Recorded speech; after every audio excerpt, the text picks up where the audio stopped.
Hi, everyone. Welcome to the Game Informer Show. I'm Andy McNamara. I am your host this week. Ben Hansen is out, and so I am here to ruin your favorite podcast, video podcast. So you're welcome. I'm just go ahead and get that out of the way right away. But today, we're going to go through a number of things. We've got emails. We've got some talk about South Park. We've got some talk about Evil Within 2. But right now, I think what we want to talk about is kind of the big news of the week. And to do that, I have to my left, Matt Miller. Hello. Andy Reiner. Hello. And Ben Reeves? Oh, no, Reeves. Reeves. Yeah, Reeves. Reeves. Yeah. That's right. How are you doing? I'm new here, yeah. Ben, did you say Ben Handsome? Handsome, yeah. I like that. Handsome Can Ben. you change your It's name? my cowboy name, yeah. I like It's that. really good. So, like I said, and you know, we do know that Hansen's head was getting pretty big with this show, and so this is our chance to knock him down. Though I think we're going to do a pretty poor job of that. But let's see if we can pull it together. So, obviously, the big news this week was I think EA's blog post was one of many that I think started to rock the world. But I also think too the patent that was discovered by Rolling Stone Glixel, I think, and kind of going through that, I think resonates in the same space, which is like games are changing, right? And the way that they are being made is changing, and gamer mad kind of thing. So let's start off with, I mean, what do you guys think about Star Wars and Visceral coming to an end, because, you know, the world did not need another story-based linear adventure game. I mean, who wants that? Yeah. There's so many of Who those. wants like single-player Star Wars adventures? I mean, I can't think of anybody. Done by Amy Hennig of Uncharted fame. Yeah, I mean, that just sounds terrible. It was heartbreaking for me when I heard that news, because I was so looking forward to 1313 when that was first announced, and that I was heartbroken when that got canceled. And so I was like, this is like our second chance, because the Amy Hennig, who did the Uncharted games, the early ones, like she could knock it out of the park. I feel Absolutely. like. And guess not. I don't know. Maybe there was just a troubled development. What do you guys think happened? Nope. No.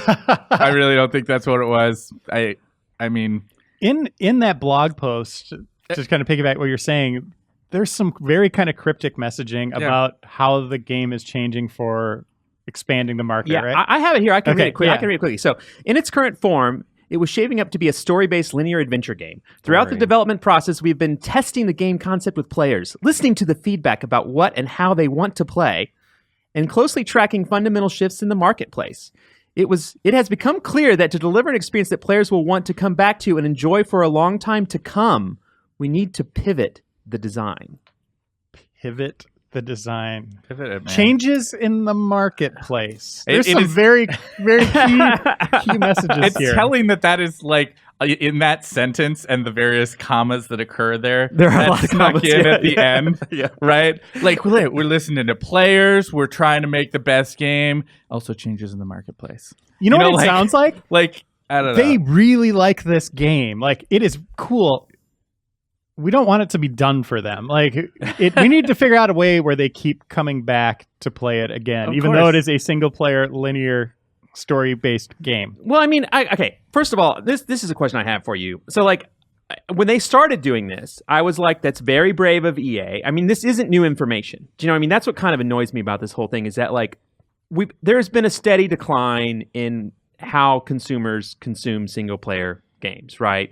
Whether they just watch them on Twitch or whatever. I mean, this isn't necessarily new news. Yeah. We do have some recent failures in, like, I mean, I thought Prey would do better. I thought Dishonored would do better. You know, there are people that say that Resident Evil 7 didn't do as well as it should have. There's a lot of games that are single player focused that have not been delivering. But I think you go into making a Star Wars single player linear adventure going like, here are my parameters, right? We have all this like kind of things that are already built. I mean, they've already got the engine with Frostbite. They've got all the things like they just need to focus on getting the game done. And I mean, it ended up being at Visceral, also up in Toronto, and like all over the place. We're working on this game. I mean, that sounds like a little bit of mismanagement to me. I mean, what do you guys, I mean, like when you guys say like, no, it wasn't that it's just the marketplace. I think it's more than just the marketplace. I mean, I think we all know that game development is complicated, and there's lots of factors that we don't get to see, right? There's a lot of things behind the scenes here that we don't get to know about, and we probably never will. And so, sure, maybe there were problems in development. I can't think of a game ever that hasn't had problems in development. Yeah, true. But but it seems very, very, very clear to me that if in the public statement that they're making about it, they're calling out changes in the marketplace, that like that has to be a. But you can't always believe what is said in a public statement. A public statement is what they're trying to sell, right? I know, but that in essence, I think that like if they're calling it out there, they're acknowledging that at least that was part of it, right? And in my mind, it probably was a much bigger part of it, which is to say that the marketplace does not allow for additional money to come into Electronic Arts with a single player game like that, the way that they want it to. They have this big Star Wars franchise. They want to put money into something that's going to keep getting them money. And the way to do that right now, by the accounts of most of these bigger publishers, is put in loot boxes, put in microtransactions, put in long-term play opportunities for multiplayer that keep the progression loop going. Yep. And I think that it would be naive of us to not presume that is that's one of the major deciding factors here of what went on. Now, so why was it left out on the statement then that, I mean, isn't Respawn working on a single-player Star Wars Jedi experience as well? We don't know if it's going to be single player or not. Yeah. We know it's Jedi based, but Okay. yeah, we don't know kind of the framework of this one. There was more revealed of Amy Hennig's project through leaks and just discussions in general at like cons of what that game was going to be. But yeah, I don't know. I mean, maybe Should we be Respawn's worried already, about Respawn? maybe it's a multiplayer game. We don't know. I don't know. But then I think it begs the question, if a Star Wars can't make a story-based linear adventure, I mean, think about it. I mean, Star Wars, it's essentially what, maybe is Marvel bigger? I mean, it's kind of one of the two, right? I mean, as far as like things in the world right now that should be able to do an Right. epic story Yeah. and like be a success. and be a It success. should sell on the license alone and the quality of the game, Oh, right? yeah. Like in the examples you brought up of like Resident Evil 7, that's a series that's been down. Right? 7, right? Yeah, but it's been down. Like 6 was a bad game in my opinion. Like Yeah. I did not like that game. So consumer interest in that might not have been there. Prey was a very kind of niche sci-fi epic journey, right? Like, Yeah. that doesn't have a big audience. You still see games like Mario, Nintendo single player games still do great. Legend of Zelda. Fallout, Elder Scrolls still do great. You think a great Star Wars game would be enough But I of would a say, reason to sell it, right? I would say Skyrim or anything like that, they are not linear adventures, right? They're not. I mean, if we look at what Not they linear adventures, but they are single player, right? Yeah, Like, yeah. I mean, I think Uncharted's a good example of a game that does well. I know a lot of people say that that's first party, and then it gets a lot of exemptions as such. We sell hardware kind of thing. I have seen Naughty Dog, argue flat out that the game does make money on its own. I don't think they'd Yeah. keep making them if it wasn't making money. Like, Yeah. I don't think we'd have 4 of those games. I- 5, technically. I think the distinction that is important to make here is that something can do great, but is it going to do great enough? Right? I think that's the the key, dilemma. yeah. Right? I think the Visceral game, I don't think there's any debate about the idea that like if it was a good Star Wars single player game on the narrative caliber that Amy Hennig is capable of bringing to the Yeah. table, in one of the most beloved fictional universes ever, that game was going to sell well. It just was. Like, it could have gotten a bad critical reception and it still probably would have sold well. I would imagine so. Yes. But was it going to sell as well as a game like Overwatch or Destiny? Right, that has that loop of additional money that's coming in all the time over the course of multiple years that follow. You already have your loop-based Star Wars experience in Battlefront 2. Hey man, you I'm know, like- not arguing for this was a good decision. I guess I'm trying to maybe say that like I think I understand it. It pisses me off. Yeah, but I think I get it. Oh, I think I get it too. But at the same time, too, when you say like, I mean, okay, let's make some assumptions here, right? Like, I think a lot of us have looked at Anthem and said, "Wow, that's EA's answer to Destiny in some way," Yeah. right? Oh, yeah. You look at that and you say that's gone that way. You hear a lot of companies talk about they want to try to make a game like Destiny, and I know, and you know, from being in games as long as we've been in games, whenever you're following the tail, you're at the ass end, right? Like that is the way things tend to work out. So if they make let's say they make a Star Wars Destiny, right, that comes out in 4 years, Which is what it'll be. you know what I mean? Yeah.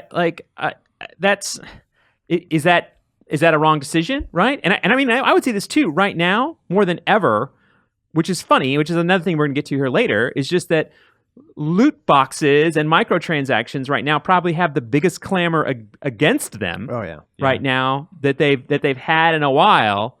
At the same time that EA says we want to zig and go to lean into the thing that everyone's really upset about right now. Yeah. So, what do you think about? I mean, what do you think about a change in direction to be more like everyone else? Isn't that what gamers went to microtransactions, that went to multiplayer, was to do something different, right? Yeah, you had a clean vision of this Star Wars adventure with Amy Hennig. Like, that was enough to get it off the ground and fund it for years. And nobody said anything bad about that. No, like, I mean, everybody was excited about that. about that. But then it's just like this greed, like, hey, we can make even more money if we, and I hate the word, pivot.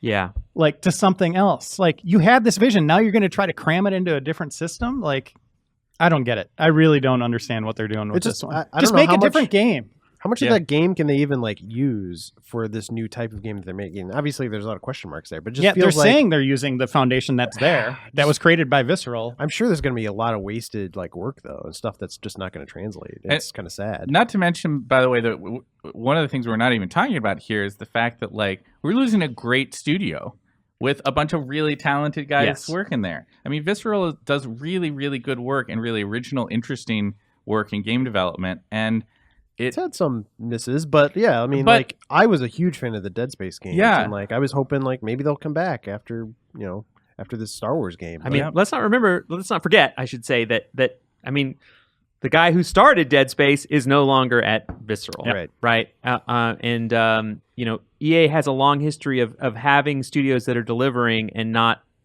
supporting them. At least it's my personal opinion. They've bought some of the best studios in the history of gaming.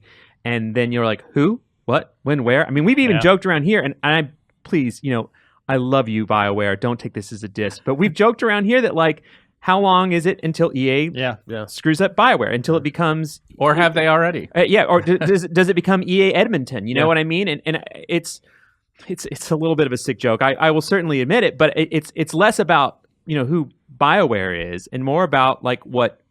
I mean, EA has always been about how do we make the most out of the marketplace. Do you know what I mean? That's what they do.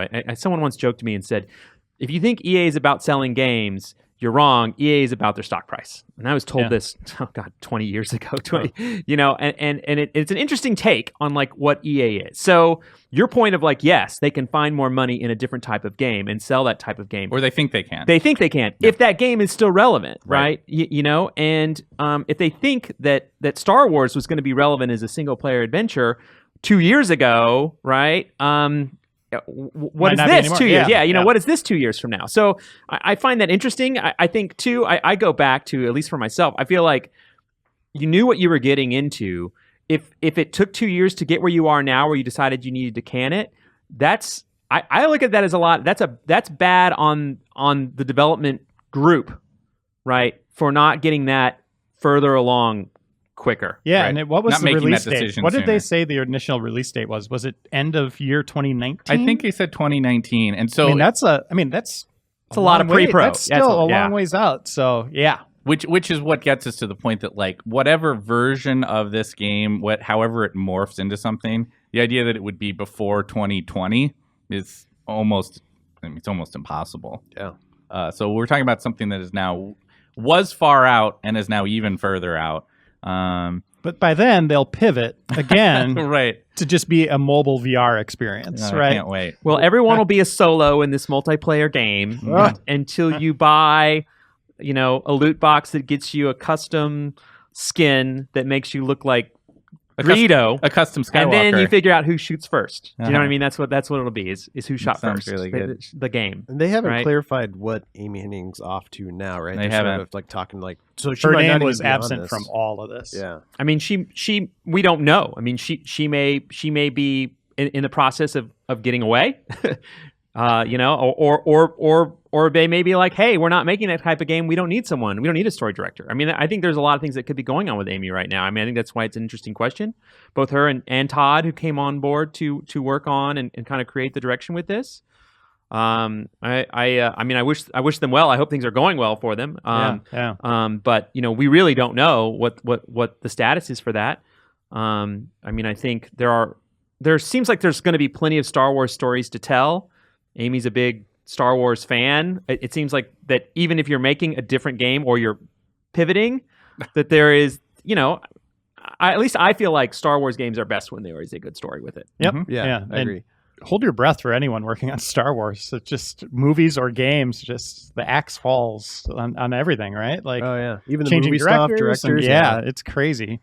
They have a vision, and if you don't line up with that vision, apparently it's done. Like, all right, yeah. no room for you or the marketplace. Well, and it's just sad because I'm like you mentioned, they have the Battlefront series, which to me is like that series that could be what they're talking about here.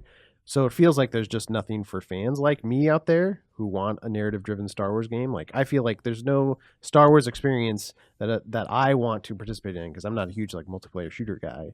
So I don't know. I'm just out of luck, I guess. So it feels like they're just kind of slap in the face is a strong word, but like just not interested in providing their fans with that kind of experience. That particular group of fans. Right, that particular group of fans. Right. And there's some fans that are totally into Battlefront, and more power to them. Oh, I think I figured out they're going to make Star Wars toys to life.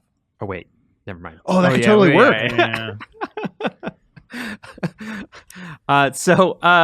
Like, what do you think? What do you think is the future of single player?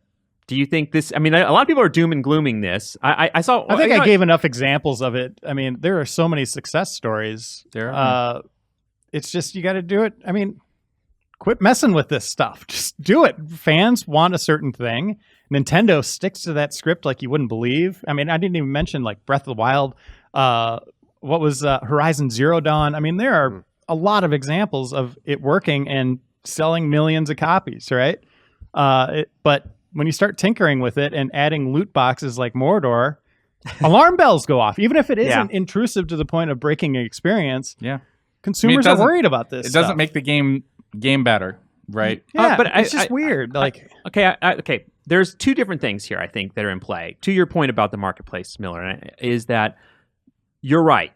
Does it make the game better? I think the development and marketing groups at these game publishers would say it does because it gives them cash and money to finish a game, to do things in the game that they couldn't do. I mean, we know, like Bungie, to continue to run the way the game has as being a game that you buy, I think they've needed those kind of dollars to keep it moving forward, right? To keep the lights on as they build the next piece of live content. They need those things in place. Now, obviously, there's some mobile games where you're like, I don't think you need $2 billion every year to keep this game running that's made by 12 people, Supercell. But I can't be mad at them for making money, right? I think any gamer would say, I want games to make money because I want them to keep making games. Like, I don't think I'm against giving them money. I know there are people out there like, all I want to do is pirate, all I want is free, all I want is that. But I mean, I like supporting games that I like, and I like giving them money. I've even played a game here at the office and just bought it like later, just to be like, I want to give that game, money. I'm not gonna play it again, but I've got it. The problem, of course, being I'm not gonna play it again. But like when we look at the long term of this, like I think we have to say that anyone that makes a game and doesn't have that stuff in it, they might be doing themselves some kind of disservice. Now, there's doing it well, and there's doing it poorly, right? That subtracts from the experience. I think Metal Gear Solid 5 would be an example of it done poorly, right? Like the end of the game kind of falls the whole apart. base construction stuff. It's kind of evil the way they implemented that. I think that the problem for me is that like I don't have the same goals as the marketers at those publishers. Very true. I mean, my interest in games is as a hobby and as my interest in it as an art form. I'm interested in design and understanding the ways that game designers make something compelling and immersive. Yeah. And that's why repeatedly I have always very publicly written articles and been and spoken with you guys about my frustration at microtransactions, because if you strip out the importance of what those marketers want, what those publishers want to be able to make more money, which obviously it is important. Yeah. But that's not my concern, right? Like my concern is like I would like the games that I play to be the best that they possibly can be. And I can't think of an example of a game where the integration of loot boxes and microtransactions and those sort of in-game opportunities to just spend a little bit more money, where any of those things have ever made a game that I'm playing better. I can't think of one. Like in every case, those pieces of content that are put in there as things to make it more appealing to spend money, were they integrated into the broader game experience, I think it would be more immersive and fun and engaging. And for the record, I would happily pay more money up front to have an opportunity to do that. Right? Like if I could buy a version of a game that cost $20 more, that was like, here's everything, you'll never be bothered with microtransactions. But the reason that won't happen is that there are a lot of consumers who buy the game and then become what the common term is a whale, right? They spend a lot of money, way more than my $20 extra would maybe help to like balance out. Yes. They spend hundreds or even thousands of dollars on their single copy of that game, way outstripping what they originally spent in $50 or $60 to buy it. And that's the dilemma. I mean, as long as people are continuing to spend that amount of money on it, there's no way that a company like Activision or Electronic Arts is going to stop doing that. So, okay, let's talk about a game like Overwatch, right? So Overwatch, you get the entire game, right? You can play every character they ever release at any time you will get, right? They have loot boxes. You get those loot boxes and they give you cosmetic items, sprays, voiceover, things of that nature, right? That's done well, in my opinion. If you want to say loot boxes can be done in a way that is not intrusive to breaking a game, I think Overwatch does it well. But then you kind of give into that gamer instinct of like, some people can't control that, of like, wow, that guy has a really cool Genji skin, I want that. And next thing you know, he's $60 poorer, Right. because he couldn't control the impulse to buy that. And maybe they still it's didn't kind of get like it. gambling, right? Like I would you open a agree. pack, or baseball cards. I had that as a kid. I saw a lot of kids give up their allowances on baseball cards to try to get, or football cards, try to get like Bo Jackson or something like that, right? They're trying to get an adrenaline rush, and that adrenaline rush comes from getting what you want, and people are willing to pay for that adrenaline rush, right? And to be fair, developers and marketers are leaning into that desire, that human need, Right. to get in that Skinner box. Those whales, I know Miller talked about that. That's like 1% of the gaming population usually a lot of times for games. And I'm like, well, if they're spending thousands of dollars, they must be rich and have that money. But I'd love Sometimes to they're know not. stats on that, because I think sometimes they're probably not. I've heard stories from people who's like, yeah, I was trying to get this Genji skin and I didn't get it, so I'm waiting for my paycheck to come out and then I'm going to buy another couple boxes. I'm like, Yeah, we had a friend that did that. He wanted One emote in Destiny. He wanted one emote in Destiny, and he said that very same thing. Now that said, though, I think there are games. There's a literal thing called a loot crate that you order that sends you a box of stuff. Right. You have no idea what's in it. Yeah, it's random. And you open it and you get it, right? And people enjoy it and they give money to it. And Poke cards, whatever have been around forever, baseball cards, all these things have been a part of this stuff. Plenty of games, Magic the Gathering, have all been successful games that have worked off this premise, right? That people have enjoyed. I mean, I will admit there is something fun to collecting that. Yeah. There is a proud moment in whether, I got it in one pack. Oh, it feels great. I got when you it see in the gold 1,000, fly up. right? I Yeah. mean, there's also think of the emotions it runs you through. I can't believe Reiner got that thing that I worked so hard to get in one pull. Yeah. He didn't spend any money. They all play into the drama, Well, right? here- that comes with games. The thing on top of it at Overwatch, where I say it's done well, there is still an evil element where it is a ticking time bomb, because there's a fuse running, right? Yeah, there's totally a fuse running. It is 30 days for the Halloween stuff. Like, you got to get it in that time. yeah. I mean, So you start thinking like, okay, I play 3 matches, I get a loot box. I'll just throw down $20, see if I get it right now, because I got other things to do. I mean, it is kind of evil in that capacity. What makes right? me It wonder doesn't is- interfere with the game, but Yeah. for you wanting to collect, and anyone that has it is marketing. That's an interesting thing. Like someone who was wearing that outfit, is literally marketing Look for how you cool to this go is. buy a loot crate. And even we're in in Overwatch right in now. a game like Overwatch, where I would agree with you, it is of modern popular games, it is one of the better implementations of that. I still think it doesn't make the game better, and I still think that content, were it integrated into, like, imagine just for a moment if that Genji skin that you really wanted came from, like, you know, an objective you had in the game, like get this many kills with this ability, and if you do that, you unlock this Genji skin. Would they make them though? That would That's the thing. Well, Like, would they make them? maybe Would you not. have those events? Would you have the Halloween events without those people buying them? Yeah. I mean, you have to not fall to the urge.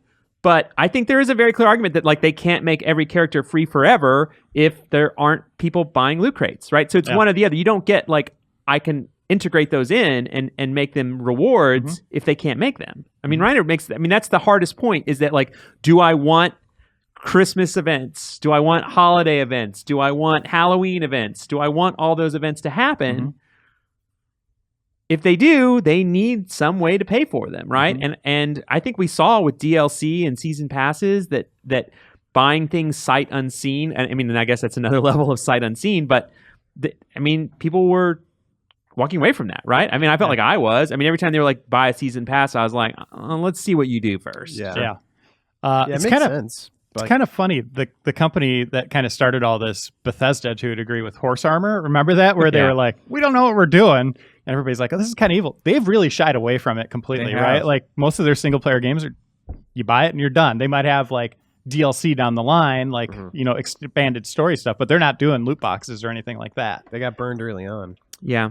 It does make me wonder if, like, this whole thing is, like, morally right, just from, like, a development point of view. Because if you have, it's one thing if you're spending $20 every, like, month or something, but if there's people who are spending thousands of dollars, and, like, can they afford that thousands of dollars? And you can't, like, check and see what their bank account looks like. But just me, if I were a developer, knowing that people were spending that much money on my game, I would cringe a little and feel uncomfortable.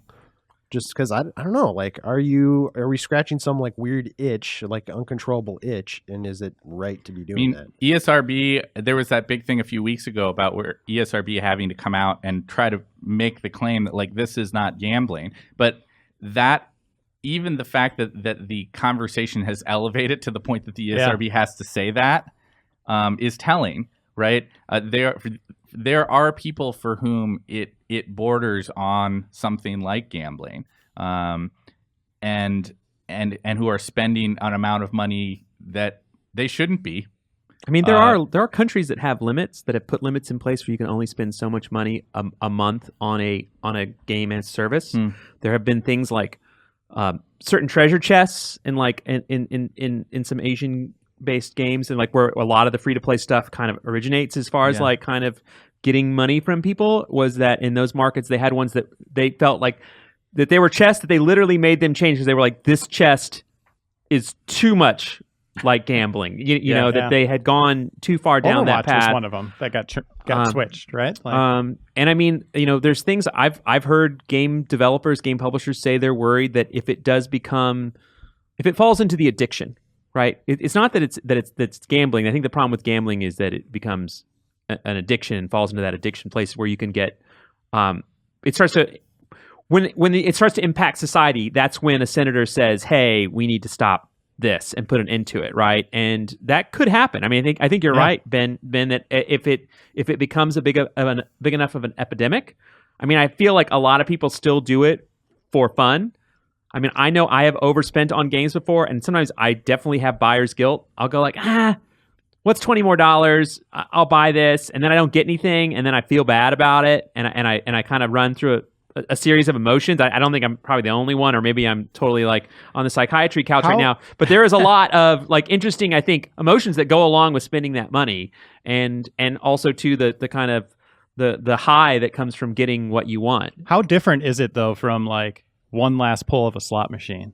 One last loot box. I think those are very similar in that the way your brain is wired. Like, I mean, as gamers, I spent 20 already, but this next one, it has to fall. Well, I mean, right? go to a casino. Go look at what a slot machine looks one. like. It uses I mean, it's funny if you close your eyes when you play a Supercell game, those noises are almost all directly from casino games. Yeah. Like their sound effects are literally what they use. Like so that every time you push a button, it gives you that kind of happy noise, happy. Like that everything you do when you engage and you go down that path of the golden path of spending money, that it makes exciting, fun noises. I mean, that's one of the reasons why. Like, I bet they spend a lot of time in Overwatch making sure that when that box falls from the sky and the hallelujah music, that all that stuff is really, really enjoyable. Oh, I just hate games now. This is just making me just. But that's the thing, right? Is that like it's the thing that is challenging to explain to somebody who maybe isn't into gaming. Is that the way those things are structured? If you were to talk to somebody who didn't play games and say that. Yeah, my buddy spent this much money to try to get an emote in a game so that their character in the game could do a weird dance, right? For anyone outside of games, that sounds absolutely ludicrous. Right. Yeah, it does. The thing that like you deserve to be an idiot because you're an idiot. But here's the thing is that the people who are engaged with games, it is part of their lifestyle. It's where they spend time with their friends frequently.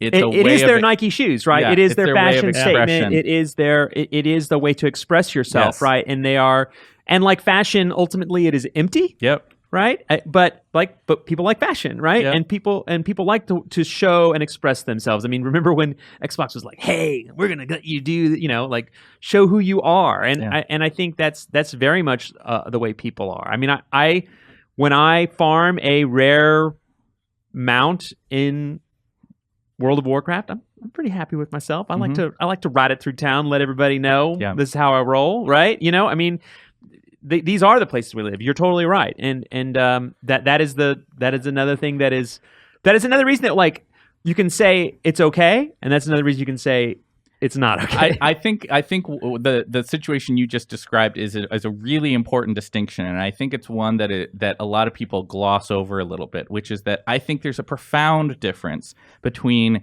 time invested in farming for that rare mount that you worked and you put in time, sometimes boring work, because you want it to have that thing to express yourself, right, and to show that like I play this game a lot. I really like the way this looks with my character. I whatever it is, whatever your motivation is, there's that experience, and then there's this thing that cheapens it for me. Yeah. Out of like, well, I paid $20 or maybe $40 or maybe $100 or maybe $200 until I finally got this thing to drop out of a box that I clicked a button on, and now I have it. And yes, it does still allow you to have that level of expression, but it just doesn't. For me, it doesn't feel as fun.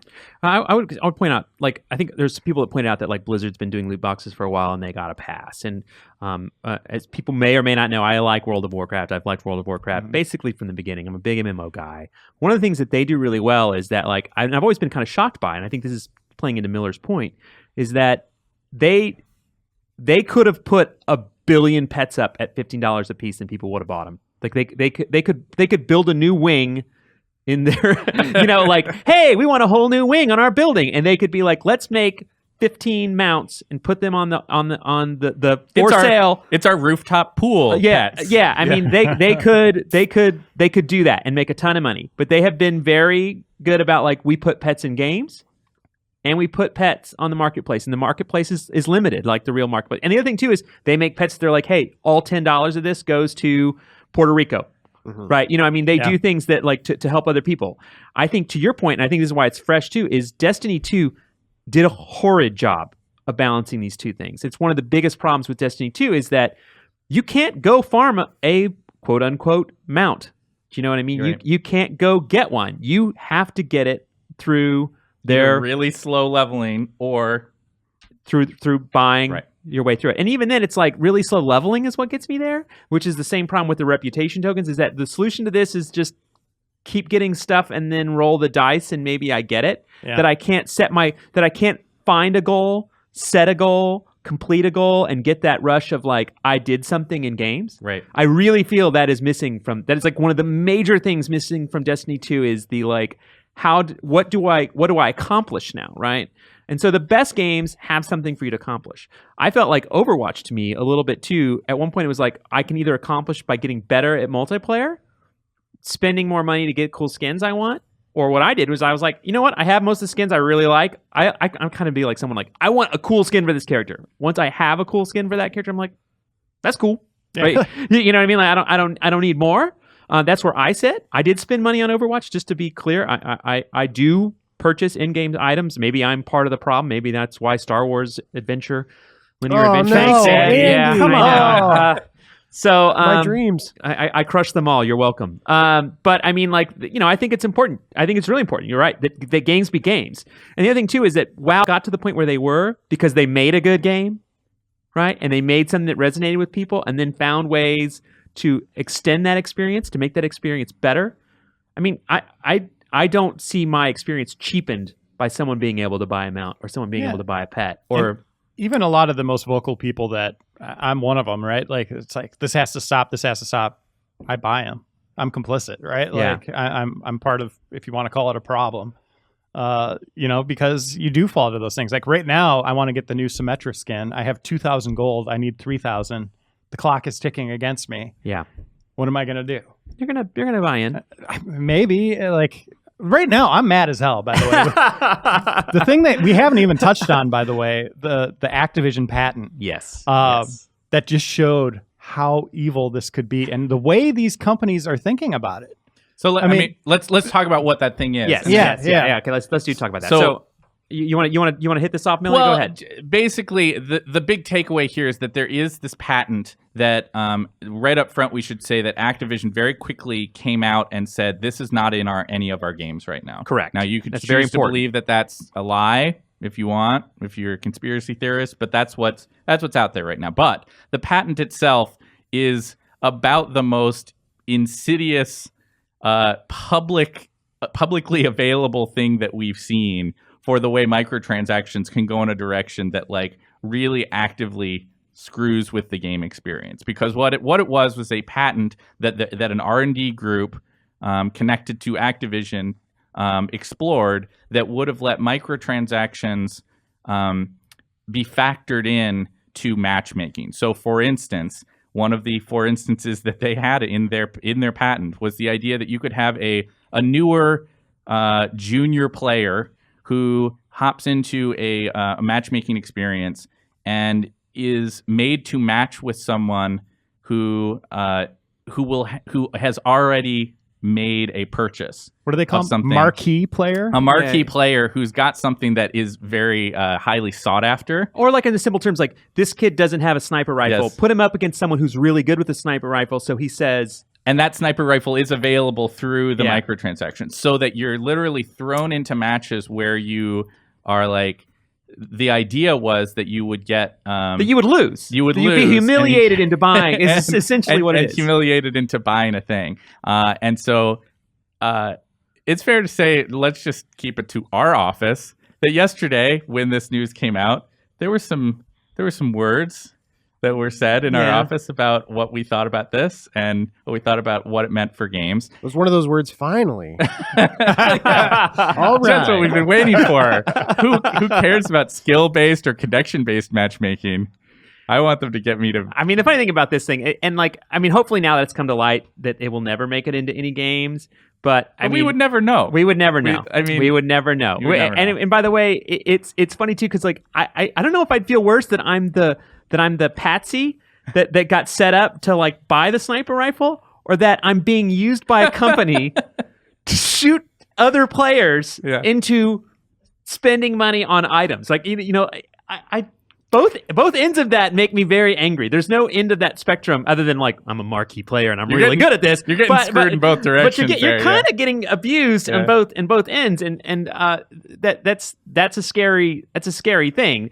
Now, I'm gonna go a little bit more wide politics here too, though. But like, by the way, let's be mad at Activision. Let's be happy that Activision has not put this in their games, right? Like, there's plenty of companies, by the way, that patent hunt Do you know what I mean? They try to get in places, they try to make sure they have them, just to have them, just in case it goes that direction. Like, so later they can sue somebody and make a bunch of money. So those kind of squatters exist, but like Twitter and Facebook have been algorithming us for a long time, and social media has been playing us as people, at least in my opinion, for a long time, and that has a lot more consequences in the world, in the real world, than Johnny B bought a sniper rifle because Johnny Z is way better at this game. Like, why this is put to patent? Like when I put poison in an apple, I'm not going to tell you beforehand, right? Like it's wild. And I patented that, by the way. You owe him so much money right now. The thing that is so disgusting about this is you walk back to, like, just think about how this came to be. Like, people sitting in a conference room discussing ways to manipulate you and make you spend more money and make you feel bad while playing a game. Like, I'm losing. I keep losing. That's what I'm against saying, the sniper rifle. I think there are a lot of conference rooms in this world where people are doing things to figure out how to make that. And then at the same time, you have the community managers out there saying, like, we're listening to you guys. We're taking your feedback. But what are they doing behind the scenes? They have these evil research groups that are plotting to take your money. That's what's happening. Well, that is exactly what that patent is. That is what this patent is. That is, you're not wrong. Do you know what I mean? I think there's a lot of levels to this. I mean, I think I don't want to start any kind of like witch hunt that all game companies are bad, right? No, but I mean, I do think you're right. It is unfortunate. This is one example, one company. I think we'd be silly to think this is not happening at any large publisher. And by the way, you want to know why games like the Star Wars linear adventure have budgets that balloon out of control that they can't figure out how to monetize? Is because those same games need to support groups like this and marketing groups and other groups that are doing a lot of research and a lot of just like, big company red tape that you have to have when you're at a big company that those games need to pay for. They're not paying for just the game. They have to pay for the game. They have to pay for the marketing. They have to pay for things like this. And I mean, I really hope that there are not a lot of conference room filled with people trying to ruin our lives, as you say. I mean, this is 100% like paperwork. We have it. This is fact. Well, it's not like a rumor. They filed it. They filed it. I know. It got to the point of like, everybody good? Everybody's good with patenting this? Do you think it's possible they patented it so nobody else could use it, like for a greater good? I don't think they did it for a greater good. No, I don't. I mean, here's the painful dilemma here, right? Is that like all of our frustration and anger at these practices and the direction that the industry seems to be moving, whether you're talking about visceral and like getting shut down for what seems, at least on the surface, to be we want this game to make more money, even if there are fans who are going to be really disappointed and really want to play this other game. We think there's a different way to like make more money with this game, and that's our primary motivator. Or we're talking about Activision filing a patent that leads to predatory microtransaction models. All of our frustration, to me, increasingly with each passing month and each new story like this that comes out, feels like I'm shouting into the wind. Like we have a platform here. I mean, like we're on a podcast talking about this that there's people listening to, and even then, it still feels to me like shouting into the wind because balanced against our frustration and shouting is the publishers who are like, well, this model made $1 million and this one made $40 million or $1 billion or $1 billion. Yeah. And so all of our shouting has to knock down $1 billion wall. And that's really, really hard because, as we said, like EA is not the only one that is about its stock price, right? Yeah, no, they're not. They kind of all are obligated in some way. Even the you private always companies, have a boss. Yeah, you always have a boss. You always got to make money. And if you can make, even if you are making money, if there's a different way that you could be making more money, that's the guess better what choice. Your boss would like you to be doing. And so, would you like me to make you $5 million or $10 million? $10 million. Yeah, it's like, and I really hate to. I'm not trying to play the blame game here or anything like that, but as long as the gaming community continues to support the practices, I promise it's not going to change. Yeah. No, Oh, it yeah. totally There's is. no way that it's going to change. I thought it was interesting. Bill Gardner, I saw him tweet yesterday. He was like, so right now, and he worked on BioShock and BioShock Infinite. He was like, right now, there is a developer who is pitching a publisher the next BioShock, like the next game that kind of like, wow, that was an amazing single player experience. You know, this is on the level of Half-Life. Amazing. And Obviously, no need for loot boxes. This is where you're going with that. yeah, but right? I'm saying that like that team that's pitching that right now, I mean, if you're the publisher, do you say yes? If someone brings you, hey, you know, I want to go to this underwater city, you know, like if they pitch that now, if they heard it now, there's so I'm sure there's someone out there who's like, yes, so you say yes, of course you do that, but no publisher's going to pick that up. Exactly to Miller's point of if there's X dollars and there's Z dollars, you're going to take the one that's greater as a company. Because the other pitch that comes in tomorrow is going to be like, okay, so we got this thing, and here's how the loot boxes are going to really make people spend a crap load of money between those two things. I mean, we joke that the Star Wars game would be going to Vancouver and the sports team, but the sports teams are the guys that made EA Ultimate Team that is making $800 million. $800 million or more. Yeah. Dollars a year, which is a significant amount of money. And, you know, how much does it cost to make a card? And by the way, you want to talk about diabolical practices, and you can see it. We all see it. Like, I feel like in a lot of matchmaking I do, I'm like, they're intentionally matchmaking me against things where my cards that I have Clash Royale do 100%. poorly against this. Yeah. And they say they don't do it. They're like, oh no, we don't do that, because they don't have to share that information, by the way. Mm-hmm. You know, like I think in the gambling world, they actually have to show the random number that you're actually being, that it is a random generated number that you're facing against, even though it is tilted towards the house. But in this case, they just say, no, I'm not intentionally doing it. But like if I'm running, like let's say I'm running a balloon, they will run me after people who blow up balloons over and over and over again. So I'm frustrated. So I have to go get different cards, right? And the only way to level up those cards to battle at the area that I'm at is probably to spend money on them. That is a forced loop, right? That exists. And I think even in the card games, especially in the digital card games, you see that same behavior where it's like, well, I need to buy more packs. Yeah. I think I heard Bert say, he was like, I've been buying these packs, and like right now the market for punters is way up because they've like artificially like removed punters from the group. You know what I mean? Which is Right. like no one would say like that punters are the most expensive item Until in a there's game. no punters? Until there's no punters, right? Right. Like when you create a market, which, you know, going down Reiner's path, is there a diabolical group that's like, put down the slider on punters? This is going to be awesome. There's a guy petting a white cat, and he's deleting punters from packs. And you know, and that's the thing where are we pawns in a larger game? It's a Certainly valid seems question. like It's a it. valid question. I It's a play valid question. Clash Royale every day a lot. I love that game. I wake up, I play it. I think it's a phenomenal game. It's intense. And every day I also think, oh, I'm losing a lot against, like you said, like guys blowing up my balloons or whatever. It's like, this game's evil. I'll play one more match. I mean, you know, like it's got its hooks in me. It does. And I mean, there's another thing too that like, I asked this question too, like if I had paid, right? And this is a tough question. This is one I have a hard time coming to an answer to. And for people who don't play Clash Royale, sorry about the reference here, but like, you know, it's a free game that you basically get cards and you throw cards out to create characters that battle it out on screen, right? That's it in its simplest form.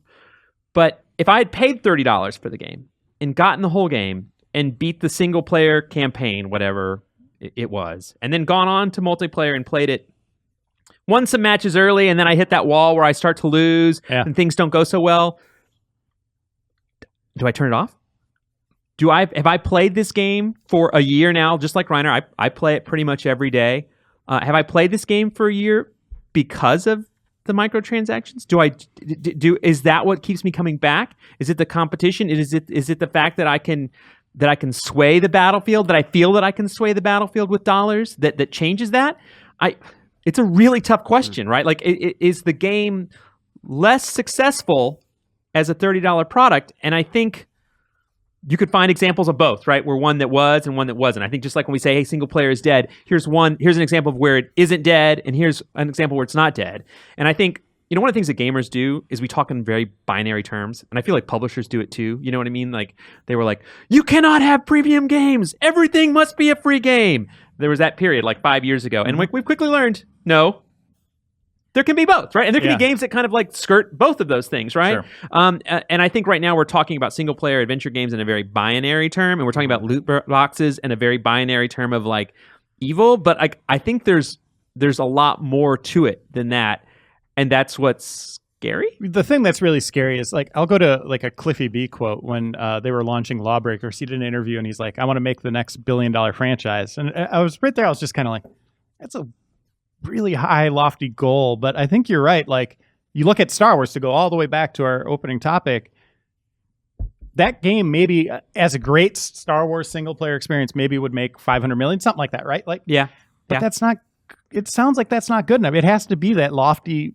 $1 billion goal for EA, is if we're reading into this right? Like, well, you're making bets, right? And I think, why is that not good enough though? That's my question. Like, if you go into a project like, we can make 500 million off of this and people are going to love it, and we have this kind of market cornered Star Wars storytelling. Yeah. Why does everything have to be of the same mold or trying to hit the same goals? Like, why can't we have these different things? Because you think like, oh, spend 200 million on the game plus marketing or whatever, and you're still under that. If you make more than you spent, you'd think you'd be fine. But that's the thing.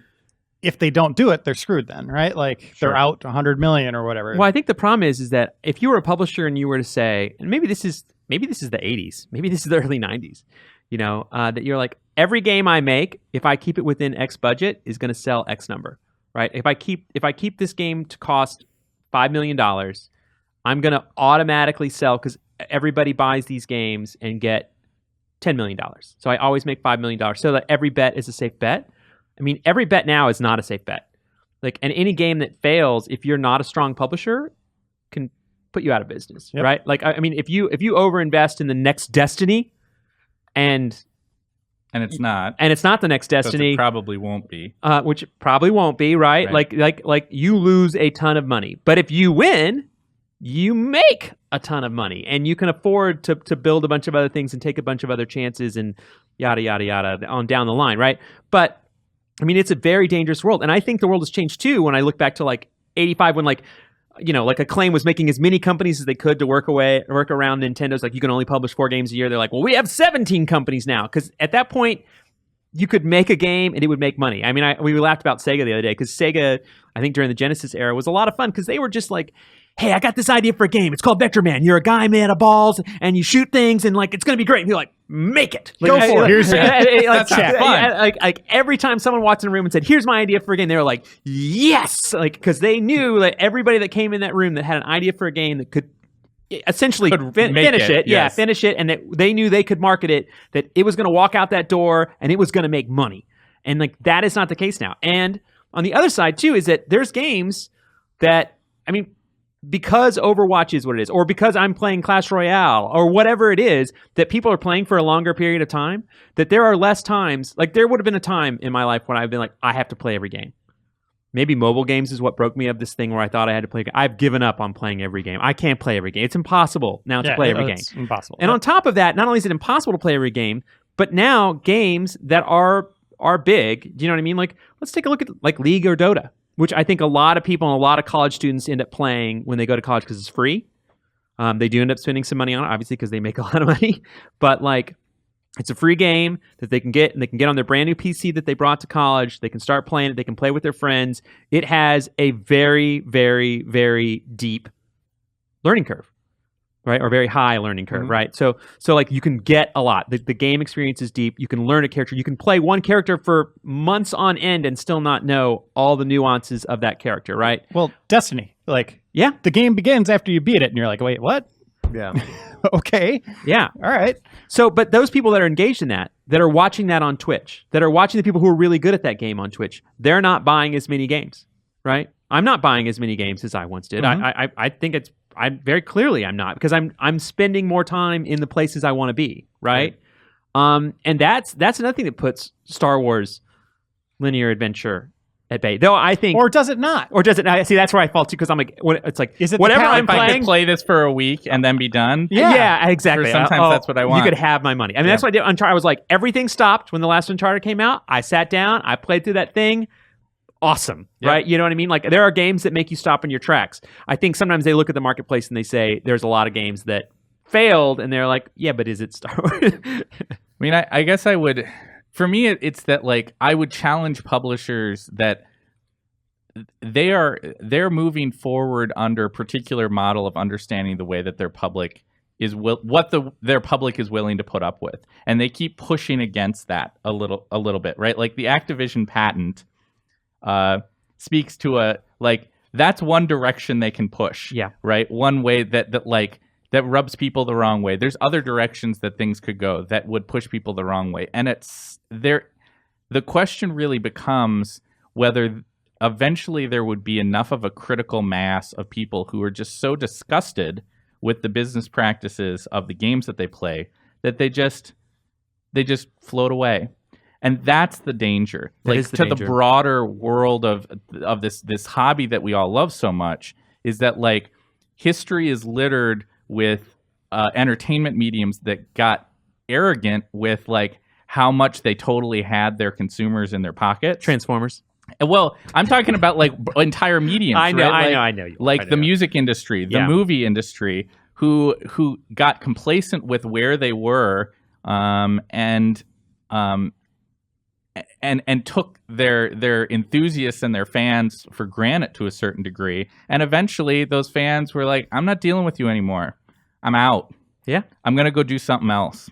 And like that is the danger that I worry about here, whether we're talking about microtransactions or we're talking about like, trying to chase some sort of particular genre that might make $300 million more than this other thing that would have still made $500 million. Like all of this stuff circles back to this idea that right now publishers are moving forward under this idea that like we can do no wrong, that we're going to just keep on bringing in money by doing these things. And you don't need to look very far in the communities that surround these games to see this sort of bubbling frustration around some of this stuff, and be like, there's going to be a point, maybe, but it certainly seems like there could be a point where it could all come crashing down. And it's happened before, for different reasons, but it's happened before, and I don't want to see that happen. I think that's sage. I think that's sage advice. That like we hope we don't get to that point. We don't want the industry to get destroyed. Yeah, I think that's. Yeah. Well, I mean, he's not. Well, I mean, it's a valid point. I agree, I mean, it's a valid point. Not everybody makes their living the way that we do, talking about games and writing about it. I had a lot of friends who are just like they have a casual interaction with games, and when they encounter something that pisses them off, like, well, I'm just going to watch like, Game of Thrones. Yeah, then. like I don't this know. is stupid. Like, I just spend money on this thing and it's not worth anything. And like, this whole game makes me feel like cheap and taken advantage of. I'm out. And maybe that's the one game they were sort of into. And if, like, they stop playing it, and then they're done playing games. Like, and that's kind of sad. Eventually, the illusion, people see through the illusion. It's almost like it happened in 1983. Almost. It is. Almost. Nintendo, save us. Yeah. I just look at EA like, make that second Mirror's Edge game. Spend a lot of money on. Well, Star Wars is done. Maybe it's the way they did. Yeah, that. we gotta pivot that sucker. Yeah, that was What's going on over there? That was a bad decision. I can't believe they ever made that. But the other thing too is I always laugh when I watch gamer reactions too. And this is I'm laughing at myself too. By the way, I'm not laughing at anyone in particular. Is that we get so mad? Like even I think Destiny 2 is a recent one for Miller and I that we've been arguing about. But we're like, boy, I sure wish I knew the numbers, because we may be fuming, but the guy that is in charge of monetization, he may say he came like Twitter and Facebook and everywhere, maybe people screaming, podcasts like us, and and on Twitch people going, "This is the worst design program ever," and he's like, "We're up 35%. We're making more money than ever." And you could argue that people vote with their dollars, as they always have, right? That says, hey, if you want more single player games, go buy single player games, right?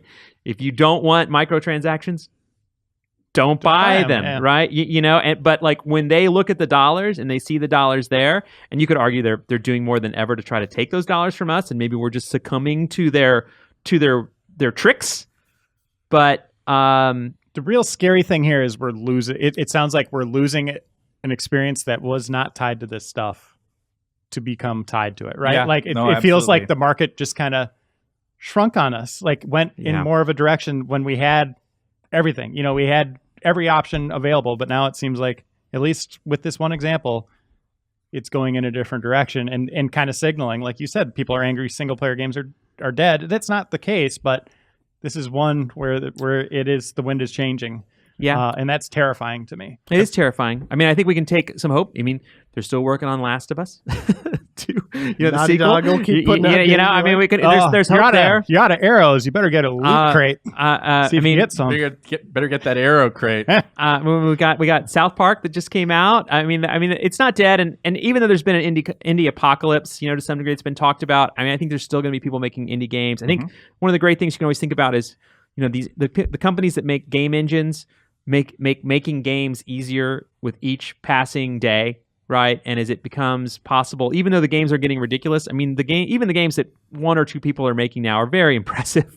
Sometimes they take a little bit too much of their life for them to create, and I appreciate those game creators who basically die on their own sword of making their dream games for us to play them. But I don't think they're ever going to go away, but we're going to see limited options. We're going to see the market change as we have since Pong came out. Essentially, it's always changed and always evolved. But I think with that, I think we've covered it. Is there any one last point? I kind of hate to leave on like Miller's like we're all gonna die point, but is there? I don't know, man. I'm not trying to be doom and gloom. I think we gotta be realistic about this. Like, and we all have to take a certain level of responsibility.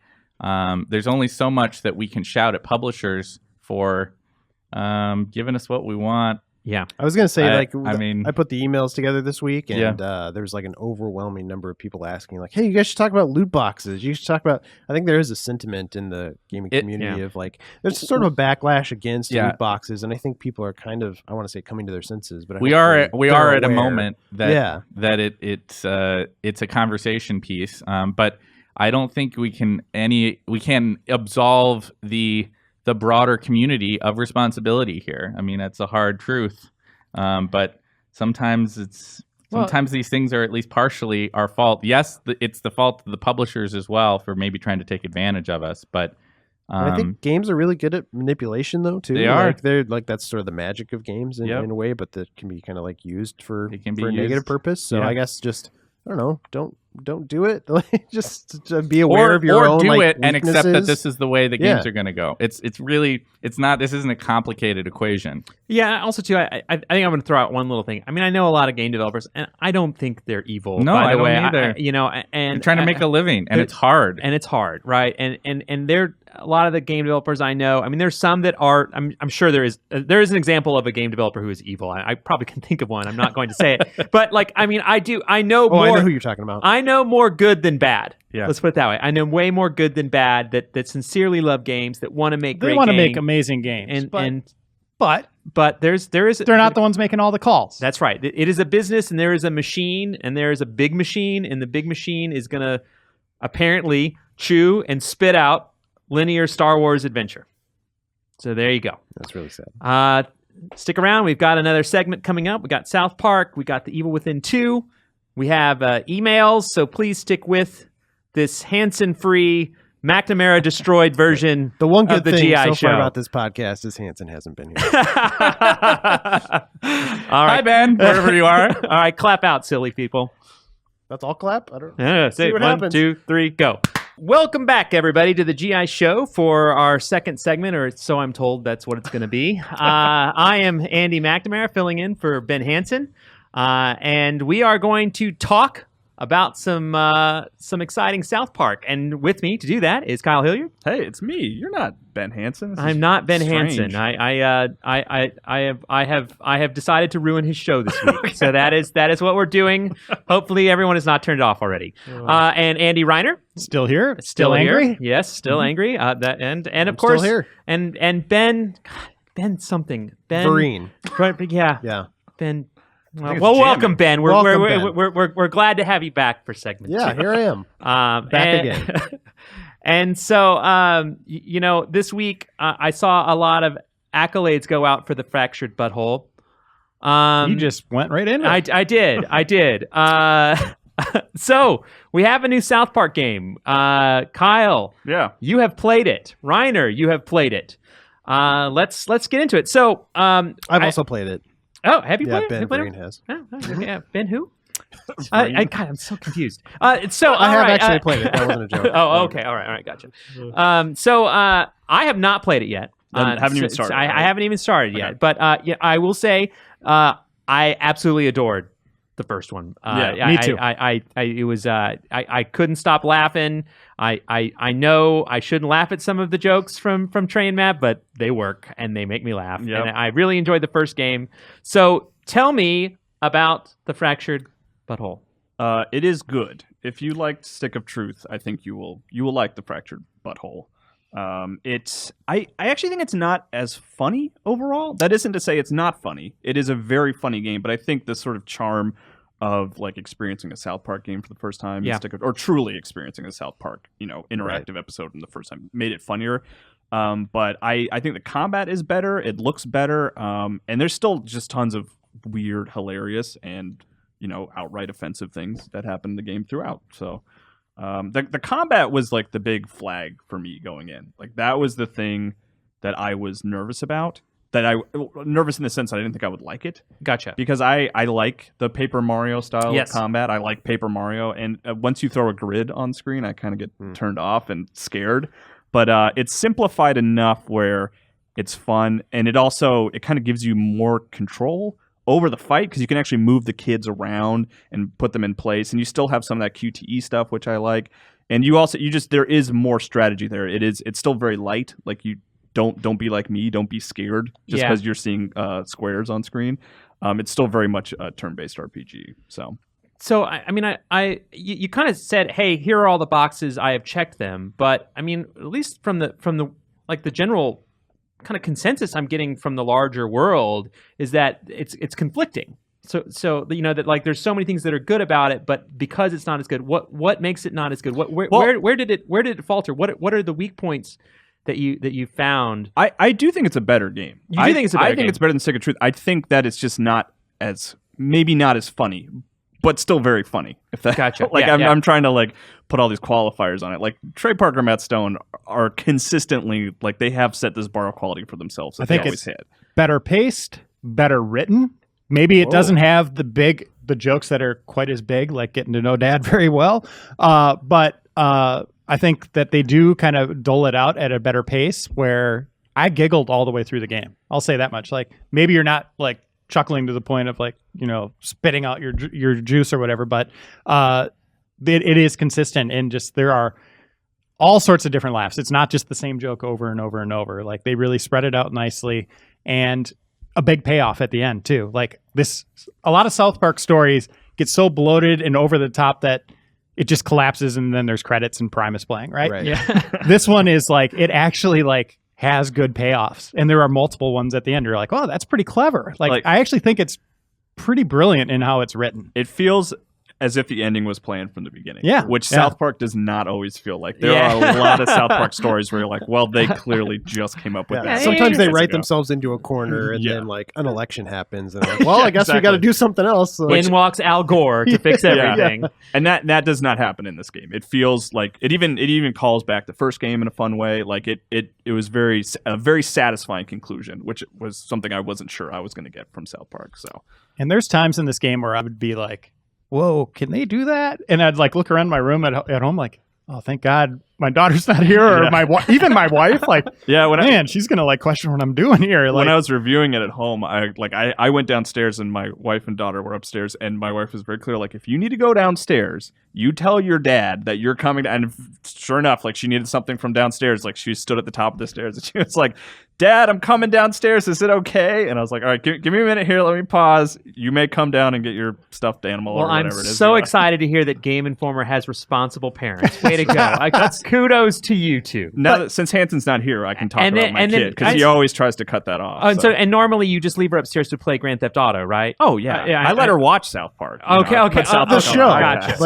Gotcha. Just wouldn't want her to see you play. Yeah, of course. Well, I mean, I agree. I mean, I felt the first game, there's a very obvious scene in that thing where I couldn't believe I was doing what I was doing. Talking about bedroom scene? I don't even think it's worth talking about. Okay, kind of fair thing. enough. I don't want to know. I don't want people to know that it bothered me as much as it bothered me. I mean, there were definitely times in that game, and that was kind of its brilliance, right? Is making you uncomfortable with the way things are. I mean, and to say it's better than Stick, I mean, that's a pretty bold statement. It is. I think it is. I feel like that's a very bold statement. I think it is a lot better than Stick of Truth, and there's a number of layers there where, in their humor, even in this one, where it's about, at its core, it's about kids living out the superhero fantasy in town, right? Yeah. And there's rival factions, and they're doing the Marvel Civil War type of thing. But under all that, they have all these other story arcs that are so on the nose with world events today. Like, they turn in episodes like 6 hours before they air, right? Yeah. This is a different battle for them, where it's like, this has to live on shelves for a while. They pick topics that have been going for a while and are still going to be issues today in society for years to come. Gotcha. But in those moments where I'm like, oh man, is this too far? Glad no one's here to see what I'm watching. Glad Kyle's daughter's not here. I would turn off the game and like go drive somewhere, go do something else. And I'd be thinking about it. I was like, wow, that's kind of brilliant how they made me start thinking about the world at the same time as like a kid, with terrible flatulence, right? Yeah. Like at its core, it's kid humor, but at the same time, it's kind of genius in how it reflects on society today. So, we were kind of joking before we came on here that we were going to do some hijinks here on the show, where you were going to tell us the most horrible joke in the game. And bleep it out throughout the whole thing, and this is the McNamara rule. I said no hijinks, on the podcast. Man. So it's disappointing. You're welcome. I've ruined everything. But you jinxed us. But to that point, I mean, would you say this game is more offensive than the first game? Yes. Yeah, I guess. Yeah, I think so. And who is it offensive to? Everybody. People who think children are wholesome. Oh, I guess so. Most people. Santa Claus? Yeah, Santa Claus. Okay, I guess. Part of what is great about South Park is just that kind of surprise element. I don't even want to tell you some of the themes. Yeah. I think it really is like, oh my God, you guys, you're doing what? Yeah. And then it remains constant through the game, and it gets worse and worse and worse. And then there's the big resolve. I'll say not payoff, but big resolve. There's a couple of big boss fights that you're just like, yeah, it's kind of like Louis C.K. comedy to a degree, where you're like, this is I'm uncomfortable. I don't know that this is funny. I don't know that this isn't like that. People shouldn't be mad that this is offensive, but it falls under comedy kind of thing. Well, which is something I've always admired just about South Park generally, like even outside of the game, is that like they are very, it's very juvenile and like not amateur, but the humor is very juvenile about these very serious topics. It's not nuanced, and in a way, like that makes it more impactful in like letting you think about it and kind of analyzing it. Like it's this weird, really intelligent sense of humor hidden behind fart jokes, and that comes through in the game really well. So, and I will say it is a coming of age story, not for your character, but his farts, because they really evolve as the game goes on and really kind of start showing layers. Is that like your Final Fantasy superpower kind of thing? Yeah. That's the name of the game, The Fractured Butthole, is a huge plot element. Yeah. Like, I mean, that is... All your attacks are fart based. Like you have a character sheet that lists your power. It just says anus. Like that's all of it. It's all farts. Gotcha. So, they sort of built that up in the first game. They started that started to build and grow. Yeah, the idea is that you are that character. Yeah. You're still that new kid, even though you can completely change. Which is funny because I played a guy in the first game. In this game, I was like, I'll just play as a girl this time. So it's like completely different. I'm like kind of interested to see how they address that. And yeah, there are jokes about that for sure. Yeah. So collectively between 2 games, I've put 35 to 40 hours into it, and all the fart humor has landed for me. Like I freaking love it. Like seriously, 40 hours of farts. Like inside, give me more. I want a third game. Well, I mean, there's a reason that fart jokes have been around since the dawn of man. Essentially, is that they always do seem to work. Kevin Smith still has a job. Yeah, I love those guys. I think the show is fantastic. It's got staying power, and this is in my opinion one of the best things they've done. Wow, narratively and just in terms of just an experience you don't want to leave. Like I think it really, like I said, it's paced very well. One thing that like the first game had, like it felt like it wasn't entirely balanced to the point where I would get new loot and upgrade my characters, and then I would find more loot again. Like I would continually like upgrade my gear several times. God, I hate that when you're always upgrading your which character. Sounds like a weird complaint, but it's just like it almost seems like there was too much loot and not quite paced out correctly, and you would get into encounters. Do you feel like that's better this time? Yeah, well, the loot that you have, like, because you don't like put on armor and stuff. Like you can put on whatever costume you want at any time. It doesn't change your stats. And then every couple of levels, you unlock the ability to equip like new. I forget what they're called, artifacts, I think. And then that kind of you get those more infrequently, if that makes sense. So your leveling is like a better pace. But then there's the crafting element of the game. Yeah. And that one's a little weird because you're always overloaded with way too much stuff, and there's not a lot you can do with it. You don't really need to do it a lot either. Yeah. The brilliant thing is as you're leveling, they're giving you new artifact slots. So by the end of the game, you have 8 of them? Yeah. So at the beginning, you're equipping 1 or 2, and you're getting more loot, and you're like, I kind of want this one or that one. At the end of the game, you're just like, I have all the infinity rings. You feel like you're uber powerful. Yeah. But the thing they do really well is changing up the battles at that point. And when you get more kids, they all function differently. So let's say Cartman can attack straight ahead. Someone else like Kenny might attack diagonally, or someone else might have their best attack might be 10 slots down on the grid. So you really get that dynamic of like, okay, this battle, these guys are going to rush me. I'm going to bring these kids into the battle. And you get to do that pre-match. Like you can switch out your group at any point, which is pretty cool. So I felt like that was really nice, along with the story kind of evolving and not being predictable. The same can be said of combat. So I mean, so you would say if you had to judge it, which I know is next to impossible, you know what I mean? In kind of that vacuum of like as an RPG, strategy RPG. Yeah, it's good. It's not super complicated. Like it's still kind of on that Mario RPG level. I mean, did you die? Was there a couple times? Yeah. I mean, like I didn't know if it was just like an easy coaster kind of thing, like you're just riding through it to get to the story. It's still pretty easy, but I did die a couple times. You know? Like it's more, like I said, it feels more like a Paper Mario than a Final Fantasy. Still, even with the change in combat, where it's a little bit easier. You know? Yeah, glad that the combat is a little bit more simplified. It sounds like. I mean, I was on board for the more strategy design to it. I know me and Kyle, we did the cover story about a year ago, and they showed us like their original board games that they had built physically and played with. And I was like, man, you guys are going far in on this. Like I was worried. I'm like, if every time I get into a battle, it's like a half an hour board game type experience, I don't know if I'm going to like that. I thought combat in the first game was a bit of a grind. Like halfway through that game, you're like, oh man, I'm just doing these same timing sequences. Now it's like playing chess a little bit, right? Like you're moving troops around. The element of the game that drove me bonkers is the Metroid element. And what I mean by that is you get powers as the game goes along to open up new areas. Yeah. But every time you do it, you got to sit through this animated sequence of a kid coming in, do a little mini game, and it's like a minute-long thing. But there'll be times there'll be 4 of them in a row.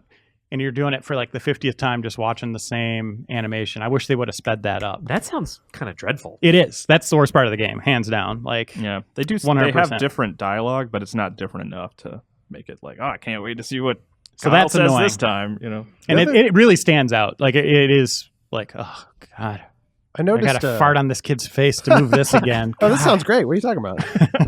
The other thing I noticed, like, there's like a quote unquote mini game when you jump on a toilet. I'm only like an hour in. Is that seems pretty like tiring. You do it a lot at the beginning. Well, it's totally optional. Really? There's like I think there's there's no good rewards for that. I think there is one for pooping in every toilet in the town. Was that an I achievement? didn't do that. I got that. You Of course, you will get of course, achievement master Reiner you will poop get in that in every toilet. if you're kind of going in the completionist way where you're pooping in every toilet.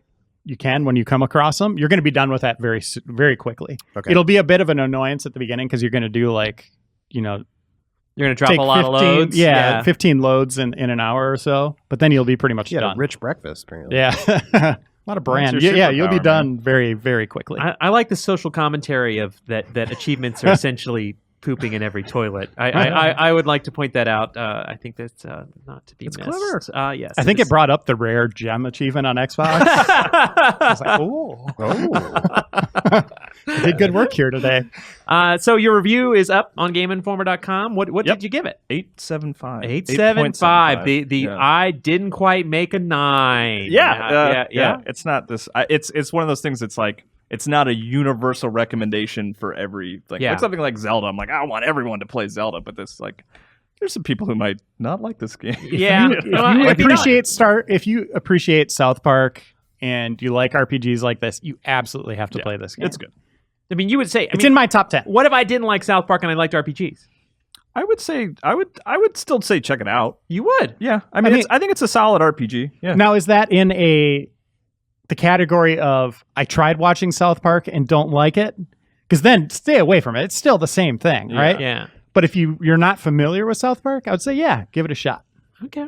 All right. Fair enough. Okay. All right. Well, it's a single player game for everyone out there for all the drama.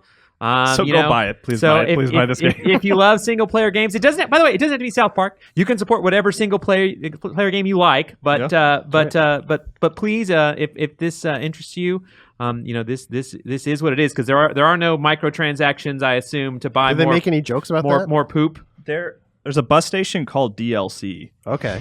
So there might be something there later. And there's a guy there who complains, actually. He's like, I thought this bus was supposed to be here 3 years ago. Which is pretty funny. There's some. All right. I think they've said that DLC is coming. Well, I mean, they stuff. had a great episode on free to play games. Yeah. Like I mean, they're gamers. They know what's up. Yeah, it makes me curious how their phone game, like, because they've been pretty like, we don't like microtransactions. Yeah. We made a whole episode about it, but then it's like, oh, how's this? But if you make a bunch of money as parody, oh, then it's legal. then it's fine, right? Okay. Is that it's like is that, dumb like, Starbucks, right? It's just like it's like you say something that offends them, and people go like, "I'm a comedian. That's humor." All right, like okay. I mean, I think that's the go-to excuse, isn't it? Yeah, that sounds right. I think that's how it works. I think they're fine. Legally. Well, As a lawyer, I have to say. Yeah. wow.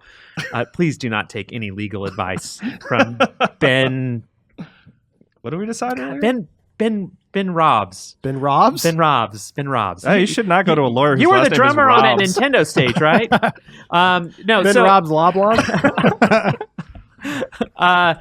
thank you all for the talk on South Park. It sounds exciting. I can't wait to play it. I'm really looking forward to it.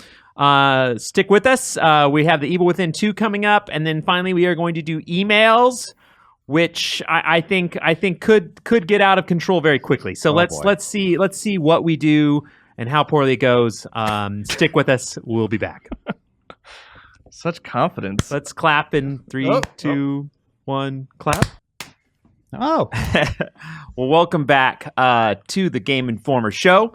With me right now to talk The Evil Within 2 is Andy Reiner. Why, hello. How you doing, Reiner? Good. Excellent. Oh, by the way, I'm Andy McNamara. I'm not very good at this hosting thing, but I should mention that. Serial, Ben Hi. Reeves. How's it going? What's going on, guys? Nothing much. Video games. Why are we here? What are we doing in this strange room? Yeah, I don't know. That's the hard part. So Yeah. we are here to talk The Evil Within 2. So you recently put up your review of the game, and I think we want to hear more about it. But I think for me, as someone on the outside, and I really don't officially love horror games. I kind of dip in and out when things are at their finest, right? Sure. I know more about this game simply by who was the creator and starter of Evil in Shinji Mikami. Who is a wild, crazy man who's known for his Resident Evil work. But I understand he did not work on this game, or at least he didn't direct. He sort of oversaw the game. This game is directed by John Johannes, who designed parts of the of the last game, but he stepped up for a directorial role. So it's I mean, you can feel that in the game. It's slightly different, but if you're a fan of Mikami's work, that imprint is still here pretty heavily. I mean, I think he's obviously. I don't think he's walking away from the game. It's his development studio. Right. But it is interesting to not have him be involved in the day to day. For him to step back a little bit. So does it still manage to be insane and make no sense even without Mikami there? I think if you're a fan of his games, if you like Resident Evil 4, if you like Shadows of the Damned, sort of the games that sort of very visibly have his imprint, this is one of those very heavily, specifically with regards to the upgrade system and the resource management. Those things are still sort of the best parts of the experience of working your way through enemy encounters and being given, like 5 bullets and walking into an encounter and having to think about, I can't just lay into everybody with my shotgun. I have to sort of make sure they clump up or, find resourceful ways to take care of them so I can get to the next encounter with enough ammo to, et cetera. And then being allotted resources to upgrade your guns, reload times and things like that. That stuff I think is still really compelling. To answer your question, Andy, even the protagonist of the game who lived through this horror in the first Evil Within is completely confused by this game. Like, huh? What's happening? Why did that wall disappear?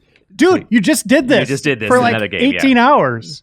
And you're back at it and you're confused by it. So yes. So it still makes no sense. Absolutely. So one of the things that you mentioned there, Serial, was that it's one of the things that kind of always drove me crazy about the early Resident Evils. I know fans say that that's the reason that the early Resident Evils are amazing. Mm-hmm. But it was like limited bullets, spending time stealthing through areas, or in the case of early Resident Evils, just literally running through them. Yeah. To avoid engagement. How does that kind of early engagement, how does it kind of build up to, as you said, as you grow as a character and you can actually start to use things? How's that early game? It's pretty rough in terms of difficulty. I think that it manages to be really challenging in a way that I think a lot of horror games are early on, where you walk around and there are way more enemies than there are bullets, and so you have to be very resourceful in terms of both being selective with what you shoot and making sure that if you see an enemy you can just walk by, that you do that, of just, all right, I see a group of enemies, they're not looking right now, I'm going to try to run past them or sneak by them. And I think that stuff works really well. And also this game does a pretty good job of curbing sort of that trend of, by the end of the game, you're a badass, basically, of just you have all the guns you could want, you have way more ammo than you need. And that's still the case here. By the end of the game, I went into the last boss thinking, if I run out of ammo, I have done something very wrong. But it takes a little longer to get there than I think it does in most games, and I appreciated that because having to be resourceful is one of the best parts of the game, and it felt really rewarding to have fights where I only used 2 shotgun bullets and won the encounter. Like that stuff was really cool, but.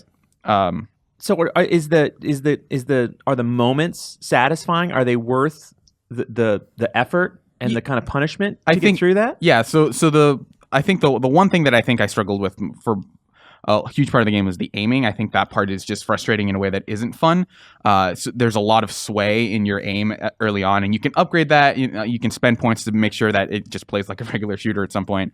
But early on, there are just moments where I would have my reticle on someone's head, fire, and they would sort of whiz by them, and it was kind of disappointing just because it felt like I'm not this isn't fun to work around in a lot of ways, and so that ended up you can sort of circumvent that by working with the shotgun, which has a wider spread, and then you get a crossbow that has a much kinder sort of arc to it, but those early parts where you just don't want to shoot it all because you're probably going to miss, and headshots are important enough that you never want to go for body shots if you can avoid it. So that part was really frustrating, but otherwise I think that it does a pretty good job of saying of having a great difficulty curve. Yeah. So Ryan, how much have you played of it? Quite a bit, up to chapter 7 now. Yeah, that's about halfway. Under halfway. Yeah. But at the beginning, they really play up the importance of stealth. You are powerless to the point where your first weapon is a knife that you pull out of your shoulder. So you're weakened at the beginning, and they don't want you to shoot anything. They don't want you to engage a lot of times. They want you to hide behind cars. Now, You is know, this a kinda- classic example of a game that's not a stealth game that's making you stealth, and it's frustrating because it's not a stealth game, or It's both. I think it's. I mean, all the way through 7, at least, they really kind of hammer home. You better be stealthful here. Yeah. There's no way you can engage. It is if you have to fight, it is less ideal than sneaking up behind enemies and killing them. And they like in the last one, they do some pretty good job of giving you options. So you can find axes that will act as a one-hit kill for any enemy. So if someone sees you, you can immediately whack them. But it's one use, so you have to sort of, again, be resourceful with them. Yeah. And a lot of times the enemies behave a little more erratically. So when they'll reach sort of the end of their point before they're about to turn, and they'll like turn very wildly, almost like sometimes they'll just turn around and then turn around again, just to sort of throw you off. And I kind of like that just because it felt more engaging than sort of the point where, okay, this person's about to make their turn. Now I can just walk up behind them and murder them. And then other enemies later on sort of throw a wrench in the idea of, I'm just going to stalk this enemy until they get to a point where I can just stab them. Now, if you get spotted, though, that's not game over here because the game is now designed as more of an open play space. Okay. There are linear moments that are Yeah. very visual and the world's changing, and that's a very scripted sequence. But now that you're in Union City, this kind of open playground, if you're spotted, you do have the chance to run away and hide again. Yeah. So it isn't instant game over. So that kind of works where, yes, you feel powerless, but you don't feel like screwing up once. That often happens in stealth games, leads to game over. You're powerless, but you an have out. options. Gotcha. So, so how do you feel like, scores aside? Because I mean, I know you've given it a score, but as that kind of, I always think there's always that question of like, hey, I'm a fan of the first game. Does this fulfill what I wanted out of a sequel? I think to some extent that it does sort of build on that of just like with what Reiner said with the open playgrounds, it feels sort of more dynamic. Where there are side quests where you'll get like a signal saying, oh, that maybe investigate this area, and usually those are worthwhile, even though early on they're pretty hard to sort of. It's hard to think that as much sneaking around as you do, that you have to do a little more sneaking to get some supplies. But in terms of like how it builds on the original game, I think it expands its scope a little bit of just. It's not just Resident Evil like an homage to Resident Evil 4. There are sort of. But I mean, expanding its scope a little bit and giving you what you want as a gamer, I think are like two different things. Sure. I mean, obviously, like it's great that they kind of expanded the world. I mean, how does it make you? You know what I mean? I'm not trying to be like all new games journalism, but I mean, like, does it feel like what you want from that? Does it bring like you're like, hey, these are unfinished business from the first game that I want to get back in and do? Like, I mean, like, what satisfaction do you get other than like I got through the Evil Within 2? Yeah, I think that in that part it feels a little bland to me, just because there are segments of it that feel very inspired by other games. Sort of like there's an otherworldly stealth segment, sort of similar to the Arkham Asylum Scarecrow levels, and there's an area dedicated to sort of examining the psyche of a demented artist who wants to kill people for his art, and it's sort of like Sandra Cohen in BioShock. Yeah. And I think those moments are they're interesting when you get through them, but you never sort of feel like, oh, that's a nice twist they threw on it, or like here's a cool thing that they did that someone else hasn't done before. And so I think that those moments are where I'm kind of like, I don't know if it rises above sort of like the thing that it's very clearly inspired by, but like working in it through the moment, I had fun, getting through those encounters. Yeah. Yeah, I think the carrot they dangle in front of you is more meaningful. Like you're searching for your daughter now, like who you thought was dead that may be alive. So that's cool. But again, to go back to your character, it almost feels like a reboot in how your character behaves. Like you survived, you were a badass enough to get through this hell world the first time, but now your guy's just completely weak and confused by everything again. It feels like a reboot in that capacity, which is really confusing. Like, it almost seems like it should have been a different protagonist going into this. And it's not like there's no narrative reason for why he should have forgotten anything, because he finds the crossbow, which was called the Agony crossbow in the last game, and he's like, oh, I haven't seen this in a while. So so he remembers. Yeah, so it's very clear that he has been through this before, and a lot of the opening deals with him, how he lost his job basically after the first one, and he's like, it's kind of not a fun thing to have to go through. Yeah. Does he act like a sad sack? Is he kind of? Yeah, at the beginning he's a bit of a drunken sad sack, and cool. But I mean, the other thing is that like most horror games, they do an interesting, like they sort of dangle like Rainer said, carrots, but then they'll always sort of have these little twists that feel like, oh, you did this so that there would be a boss fight, and it's very obvious. All right, so scares. Let's. I mean, you know, I think. I mean, Y'all got scares? yeah, You got any we got. scares in this Oh, game? we got scares. Early on, I think most of the scares come from like, oh, they spotted me. I'm gonna have to run. Like, and sort of running is okay. I'm far enough away, and you turn around. There's one person right next to you, but it didn't feel very much like they wanted to do jump scares narratively. And I think I'm not a big fan of jump scares. I don't find them like super fun, but I ended up being more afraid of like seeing a group of enemies of like near my objective than I was like, okay, there's a boss. I'm getting a lot of ammo. There's going to be a boss here. All right, what am I going to do? Because I think those do a pretty good job of being self-contained, but they also don't feel like huge challenges. Gotcha. I mean, they can be hard, but you never feel like I'm not prepared. Yeah, part of the horror that really succeeds here is just whenever you see a new enemy, you're like, what the hell is that? Yeah. Like, it's like, how many arms does it have? Did its face open up or does it have two heads? Yeah. Like, that's really cool. Just trying to study what's coming after you a little bit. And that can be super terrifying at times. And there are enemies that sort of mess with your ability to circumvent them. Like there's an enemy where if they spot you, they start yelling and it drains your stamina, so you can't run away as easily. Huh. So there are cool things they do like that from a systemic thing, but like from the idea of, oh, you're walking down a hallway and this thing happens, like there's not a lot of that, and when they do it, it's not super effective. Yeah, I don't know about cool and stamina meter being used in the same thing. I think it works.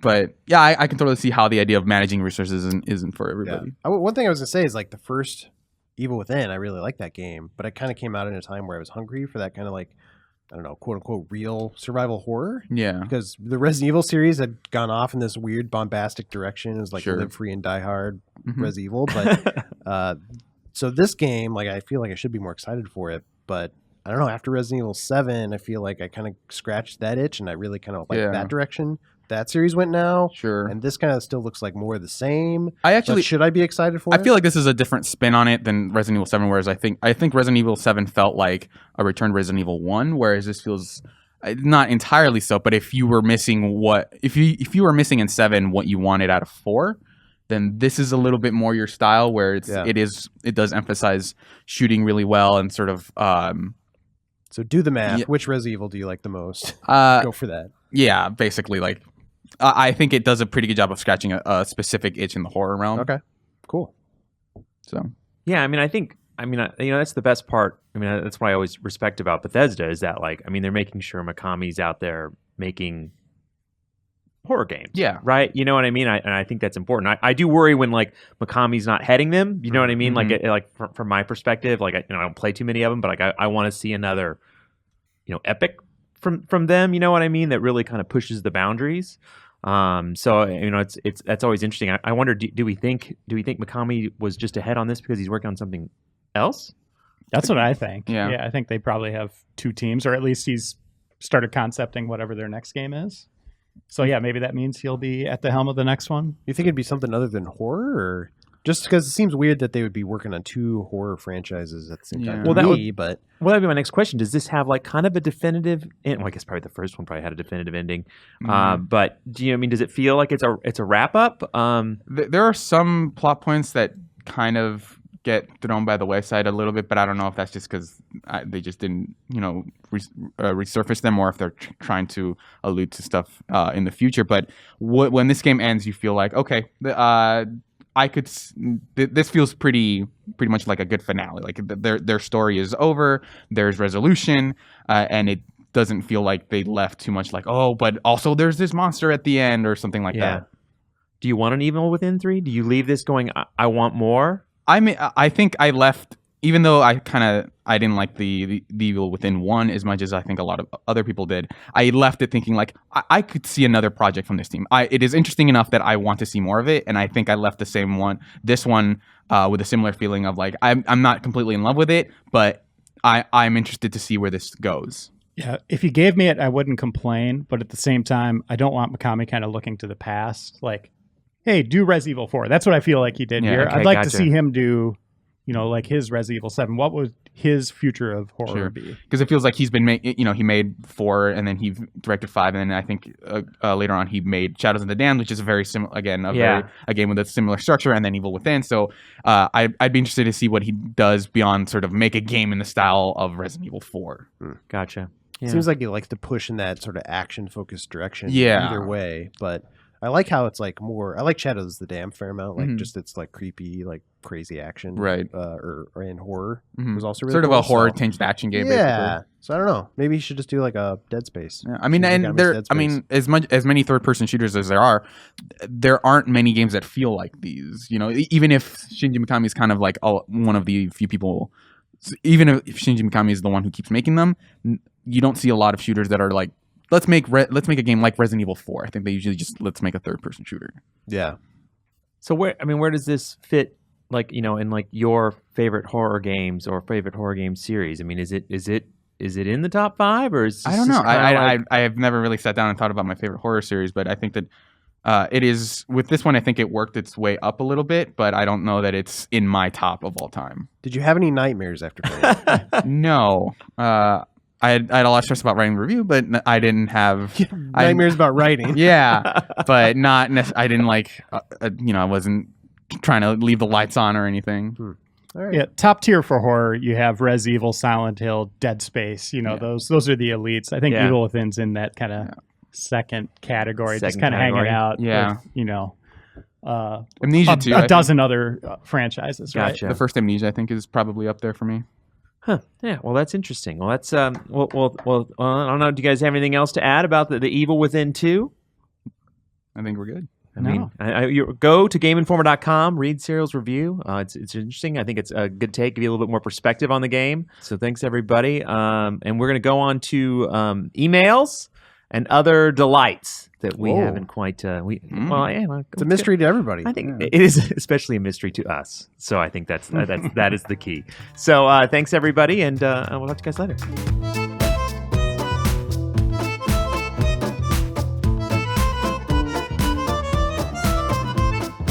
Welcome back to the third segment of the Game Informer show.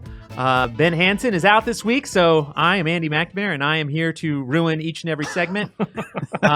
So we continue on with I believe this would be our fourth segment, and it was going to be emails, because you have now watched us talk about The Evil Within. You've watched us, listened to us talk about South Park, and of course, all our woes with linear adventure games and loot traits. So thank you for hanging in there with us. To do reader mail, we have Kyle Hilliard. Well, I'm going to pass it off to that guy. Well, I mean, you don't have to read them. You just have to say hello. Oh, hello! I'm excited to read emails. I thought suddenly I was supposed to bring emails. No, I no. You don't have the emails? I can go through my Oh work emails real quick. Joe was asking me a question. Hold on, everyone. Do you have We're time just to do going to this leave the review? tape running as First we go. question: do you like Wow. Mario? We are really, truly doing a horrible job. Yes, and then I'm kinda- and to continue our bloodbath is Joe Juba. That's me. Hello. Oh, you did way better than I did. Oh, God. And then finally, Ben. Batfleck. Okay, gotcha. Is here again, and is the co-host in this Co-hostess with the mostest. this correct. That's right. And you actually do have the emails. Oh, is that what these are? Yes. Yeah. Yes. Oh my gosh, where'd these Yes. come from?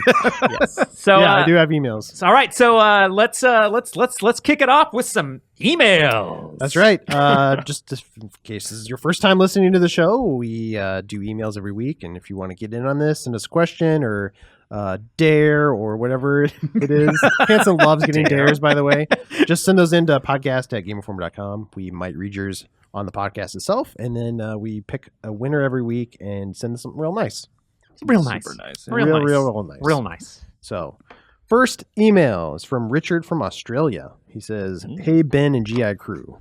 And by the way, every time when Hanson does that, I just pretend he's talking about me. It's like I Yeah, assume yeah. he's saying Ben Reed. I thought they sent them to you. That's what I assumed. That's probably true. Yeah, I think so. Anyway, he says, "I've been a fan of the show for a long time. Congrats on putting together a constantly enjoyable episode every week."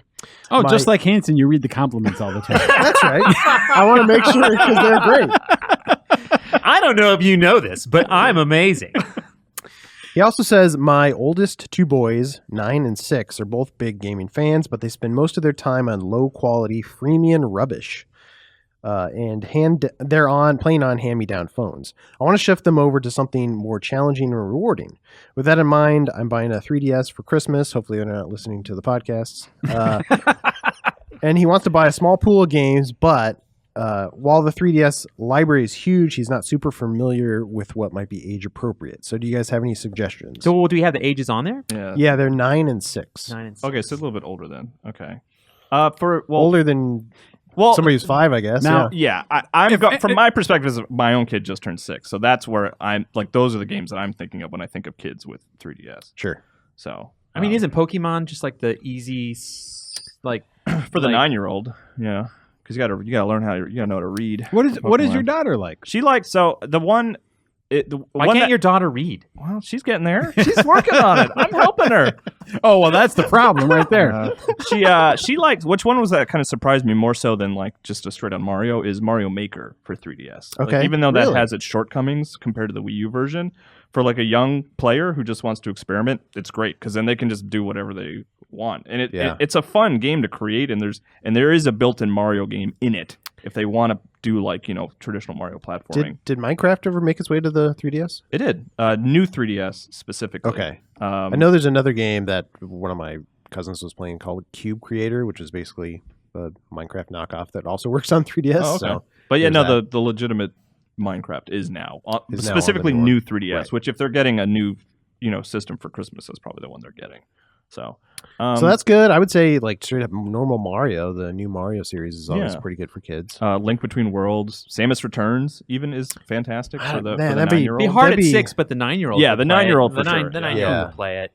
The one thing I was going to say is Animal Crossing. My nieces who are about this age like love Animal Crossing. Yeah, I think that's a pretty great good. choice. Yeah, I think that definitely is. I mean, thing is, I always feel this whenever anyone asks me about games for kids, is that we shouldn't insult kids. I mean, I think giving them a game that's too hard sometimes is good. I mean, kids they're far more patient than we are. At least I think as far as like they want to try to figure out the entertainment and we'll do it. Yeah, yeah.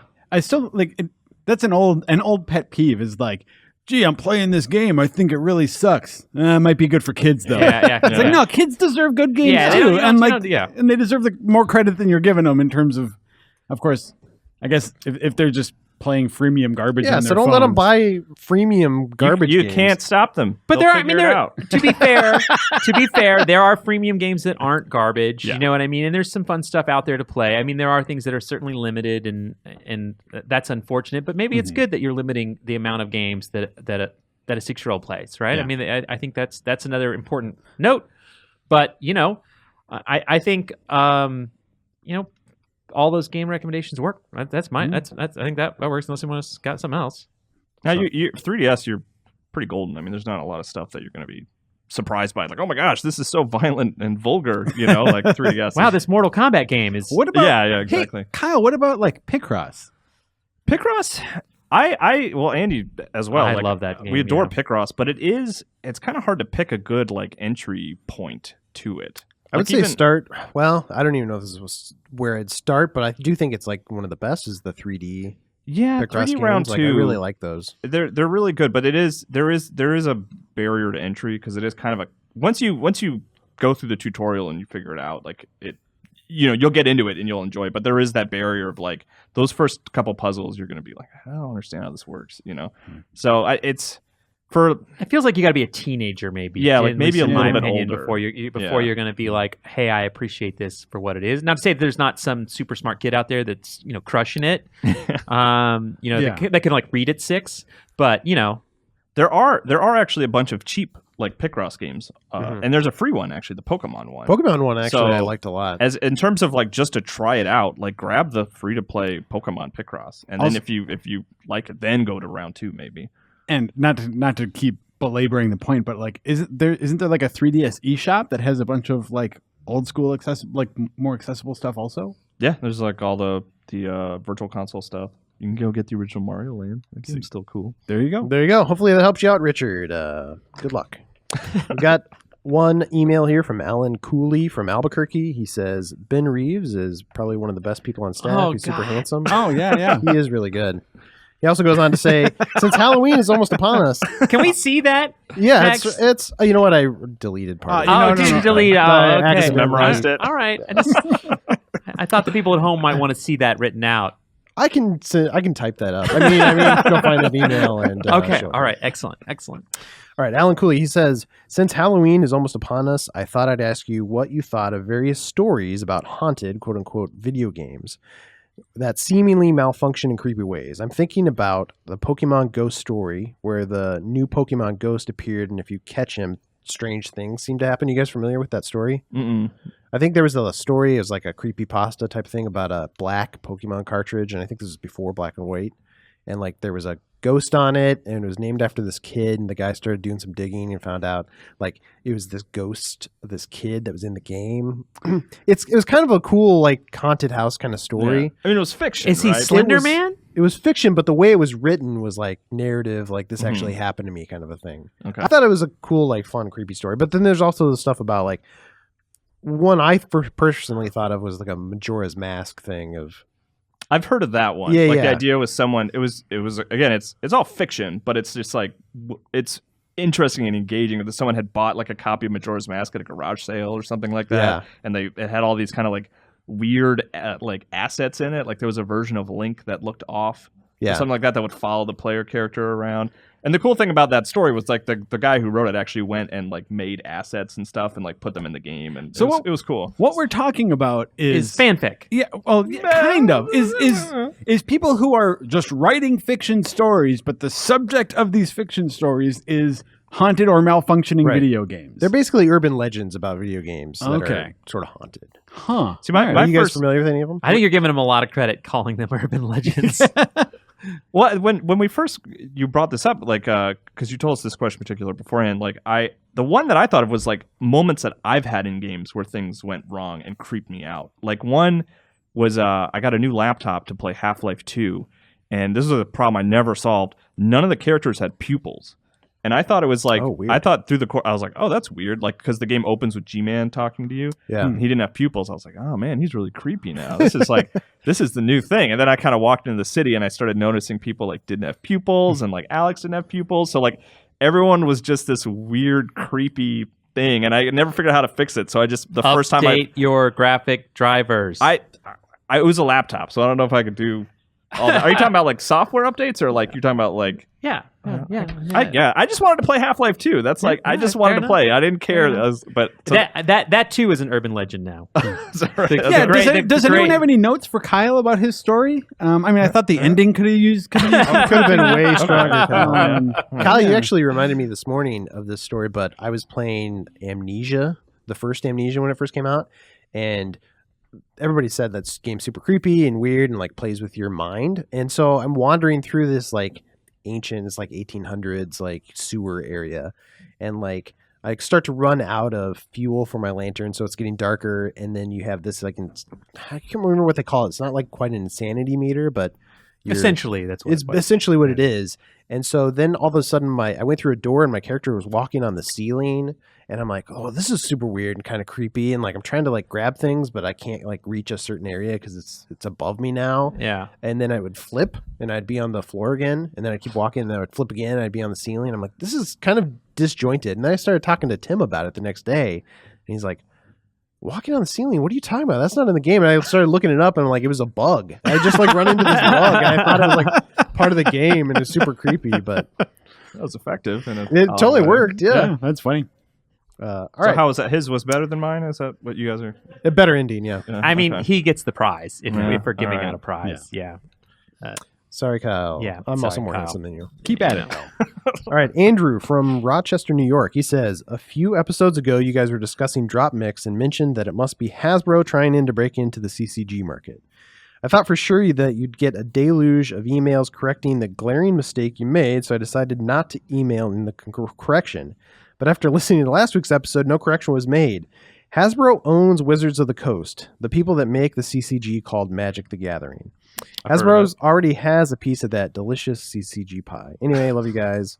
Thanks for the good job. I just wanted to lay that out. We have personally shamed Hansen and Miller, so everybody who was embarrassed by I'm just us. glad I wasn't there. Yeah. This is not my shame. Look, maybe it's the reason Hansen's not hosting this. Look, I was there. Joe. That falls on me too. Come Yeah. on, Joe. All right, Nathan Lane from Virginia, the famous thespian. He writes in, he says, I really enjoy last week's show on the depth of Dragon Ball Z. I was a big fan of the show for a long time, but I'd gotten out of touch with the recent offerings, so it was cool that you guys went back to it. It got me thinking about DBZ games that I used to play. One of my favorites was a Game Boy Color game called DBZ Legendary Super Warriors. Kyle, are you familiar with that one? Yeah, I've never played it. It came in a box. You got Legendary Super Warriors 1 and 2 together, I think, actually. You could buy it that way. But it was like an action game. It came in a box. It came in a box. No, I thought it was weird that you could get both games in one box. Like, Yeah. that wasn't typical. Was it a CCG by Hasbro? They finally broke into that market. No, they don't know anything about CC. Nathan says it is a turn-based battle game that basically gave you a deck of cards. So there you go. See, there you go. But what is he talking about? Because there's Dragon Ball Z, the trading card game. I wonder if that's what he's talking about. I don't know. Yeah. So I don't know what the Anyway. game is. Anyway, his point is it was a turn-based battle game that basically gave you a deck of cards as actions used in a fight. Mhm. He said this mechanic is something that I can't stand in most games. But for some reason, I loved it in this one. So his question is there any game mechanics that you usually hate in games but really worked for you in one instance? We actually kind of got into it earlier, but for me, lately this year, between South Park and Rabbids, like tactics games, like grid-based tactic games, interesting. I never really enjoyed. But both of those games I've enjoyed this year. Maybe you like tactics games, Kyle. Wait, do I like tactics games? Could Time be. to play XCOM. I guess I need to go get Final Fantasy It's- Tactics. Is that the next step? So this isn't exactly like a mechanic, but just like a normal storytelling thing. Is like I as a general rule, hate silent protagonists. Oh, okay. Like, yeah, I really me too, kind of actually. I really want, like, if you're going to be a character in a story, be a character. But I've been replaying Dragon's Dogma on PS4. Like, that just got re-released, and your character is essentially a silent hero in that. And like, I don't love it, but it doesn't bother me the way it does in other games. It's like, oh, okay, yep, that's working for me. I'm going to keep playing Dragon's Dogma. Andy, anything for you or? I mean, I don't think there's anything that's changed. I mean, I hate flight. Is Flight? Yeah, I like flying games. I wish I was good at them, but I'm not. You know, like Ace Combat. And like, I hate them all. okay. I mean, I hate them, and the thing I hate most is when you're like, "Hey, play this fighting game." You're like, "Oh, okay, it's a cool fighting game. I'm pretty good at it." Flight level, what the hell? Like when like the blind side, like, "Hey, we need to put this in here because I don't know, some asshole in design decided this needed to go here." Bayonetta does that in a couple places. Yeah. God of War War 2. You could say, I mean, I have in the past, like I did play Star Fox would be one where like that was a moment where like I would not normally like flight, though I do tend to feel that falls more under shooter with limited flight. Yeah. But that would be about the only one I can think of where it's kind of that example. Have you checked out Star Fox 2 yet? I kind of no, I don't want to. I really I have no interest. That's the thing. I think that everyone going crazy for the Super Nintendo is fantastic. I was there. I lived it. I played them all. Except for Star Fox 2. Except for Star. And by the way, that's okay. That's okay. I don't think I need. It got canceled by Nintendo. Yeah.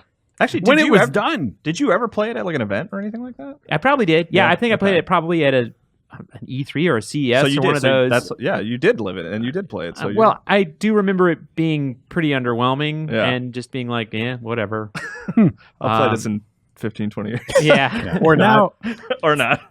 For the people watching and listening who are curious about it, but who don't have their own SNES Classic, we actually have a video up on the site that's like a whole playthrough of the game, yeah. right? Yeah. Turned So- into a super replay. It was surprising. We did not expect to finish that game, but anyway, it's up there if you want to watch it. Interesting. No. The answer is no. Andy's the biggest fan of our content. RJ from the Dominican Republic. He writes in, he says, whenever I listen to you guys' podcast, I'm so envious of you guys and gals talking about the gaming year long. You guys are so lucky that I always daydream about sitting with the GI crew to talk about games instead of my banking job all day. I know Ben, probably Hanson, he said he once would like to do a political podcast, but are there other fields that you guys wish you were working in or daydream about instead of gaming, such as sports, finance, or whatever? If you guys weren't doing this, would you guys do anything else? I have a list of things that the story. I mean, this is true. I mean, when I was like 5, my parents said, "What do you want to be when you grow up?" And I was like, "I want to be a game journalist or a rock star." Maybe I should have. And you've been both, right? Yeah, I did. I was in a band for a long while, but I do think as I grew up and got a little older, I think I really like buildings. And this is going to sound really weird, but like I think it would have been cool to have been an architect. Like if I would have like I like the idea of like. You know, like I feel like the magazine is one of those things too. It's kind of a meta game of like building a thing every month, and it's all those kind of things. And I think the idea of building a building, right? Or a bridge, or something like that has like a lasting impact. Like I hope Game Informer magazine has. But I mean, I think it'd be a pretty satisfying line of work. That would be on my list of like if I did it again. I think architect would be on my. I need to be better at math. George Costanza, like. Yeah, it is kind of. Well, I have more in common with George than I want to. I'd like to admit. I have no sort of delusions of that I could ever do stand-up comedy, but I really adore stand-up comedy, and so I would like to be like an alternate career would be involved in comedy. Why don't you do some right now? I very clearly set up this bit that I cannot do stand-up comedy, but Kyle, I really admire it. I think if you got on stage, people would laugh at you. Yeah, if I just stood there. Yeah. Okay. Or tried to tell jokes. Yeah, I go hit up an open mic with that. Yeah. Reeves has actually dabbled in it, so yes, street comedy. But mostly there is I a just video online. like comedy television or like just that kind of. I don't even know what it would be. Like I wrote a sitcom pilot in college and like we tried to shoot it and stuff like that, but it really never went That's anywhere. funny. Yeah, it might be on the internet. I'm not going to tell you what it's called or where to track it down. Does it have Kevin James in it? Yeah, we actually killed the character, his wife in it, and brought back his previous one. Right. That's a whole weird thing. I always thought it'd be fun to be a firefighter. Yeah? Yeah, but I hate ladders. That's the barrier. That's ladders. Also, firefighters like that, like a great profession. That I don't know that fun would be the first thing that comes to mind when it's like, architects are fun. Like what? Well, you're not in a life-threatening situation. Yeah, on a daily firefighters, basis. you're in a life-threatening situation, or you're around people who are in life-threatening situations. Or That might have been. I just saw Backdraft when I was a kid, and I thought it was really cool. And it was like, oh, firefighters are so fun. sliding down that pole. Everyone wants to slide down that pole. I have to imagine that it is dangerous, but I mean, like, I would have to imagine it's fairly euphoric when you defeat a fire. Yeah, or save You know what I somebody. mean? Like, gotta be a like when you say satisfying when you profession, I mean, I think it's like being a doctor. It's that time when you fail that just like breaks your heart, right? Yeah. But you have to look at the times when you succeed, and like I can see how firefighting can be extremely rewarding. Rewarding, I think, is a great word. It's just I don't Fun. think fun is not the word that comes to mind. I don't think of a fun. So, Hey, is there a building burning? Wow, let's go! All right. Yeah. Fire! So the business that I've been daydreaming about starting, and this is probably not a legal thing, so I don't think it's going to happen. But Great start. wow, my idea is I want to start a revenge for hire company. So like, if you feel like you've been personally wronged or slighted, you come to us and we offer a tier of like, a tier of revenge from like light pranking to, Life ruining. life destruction. I feel like you do that in this And- office already. I don't know that this is an alternate job yeah, for but you. I get paid for doing a different job here in this office. yeah. This is just added bonus that you do this here? Oh, it could be full time. It's practice. So I'm thinking, Okay. full-time revenge business. Isn't this the plot of a Suda51 game? Like, this sounds I familiar. think there's a Norm Macdonald Revenge movie Inc. about this. Isn't Yeah? there? I think so. They got hired to do pranks and stuff. Oh, really? I think so. I don't watch Norm Macdonald. There's an overlap. There's an overlap somewhere between your revenge company and him being a firefighter. I don't know what it is. I don't know if you set send fires. me the business after you start fires. Like, Yeah, hey, or by the way, heads up, noon Andy- tomorrow. Andy builds the building. Joe sets it on fire. We can figure it out. I would just To like to prank point out. Kyle. I would like to point out what this teaches you about the personalities of the people on that end of the table. just think about that. You like building stuff and making jokes over here. I like Yeah. saving people. That's not the way you. That's not the way you sold it. I like That is not the way justice. you. You sold it more like you want to start fires than you want to put them out. Well, I don't know if I'd be starting them. I just want to save cats from trees. I don't know. There you go. All right. Adam from Utah. He writes in, he says, Conflict Desert Storm 2 Back to Baghdad. Ever heard of it? Question mark. That's a PS2 game, right? Yeah, Game Informer gave it a 7.75 back in the day. It was super janky, but super fun.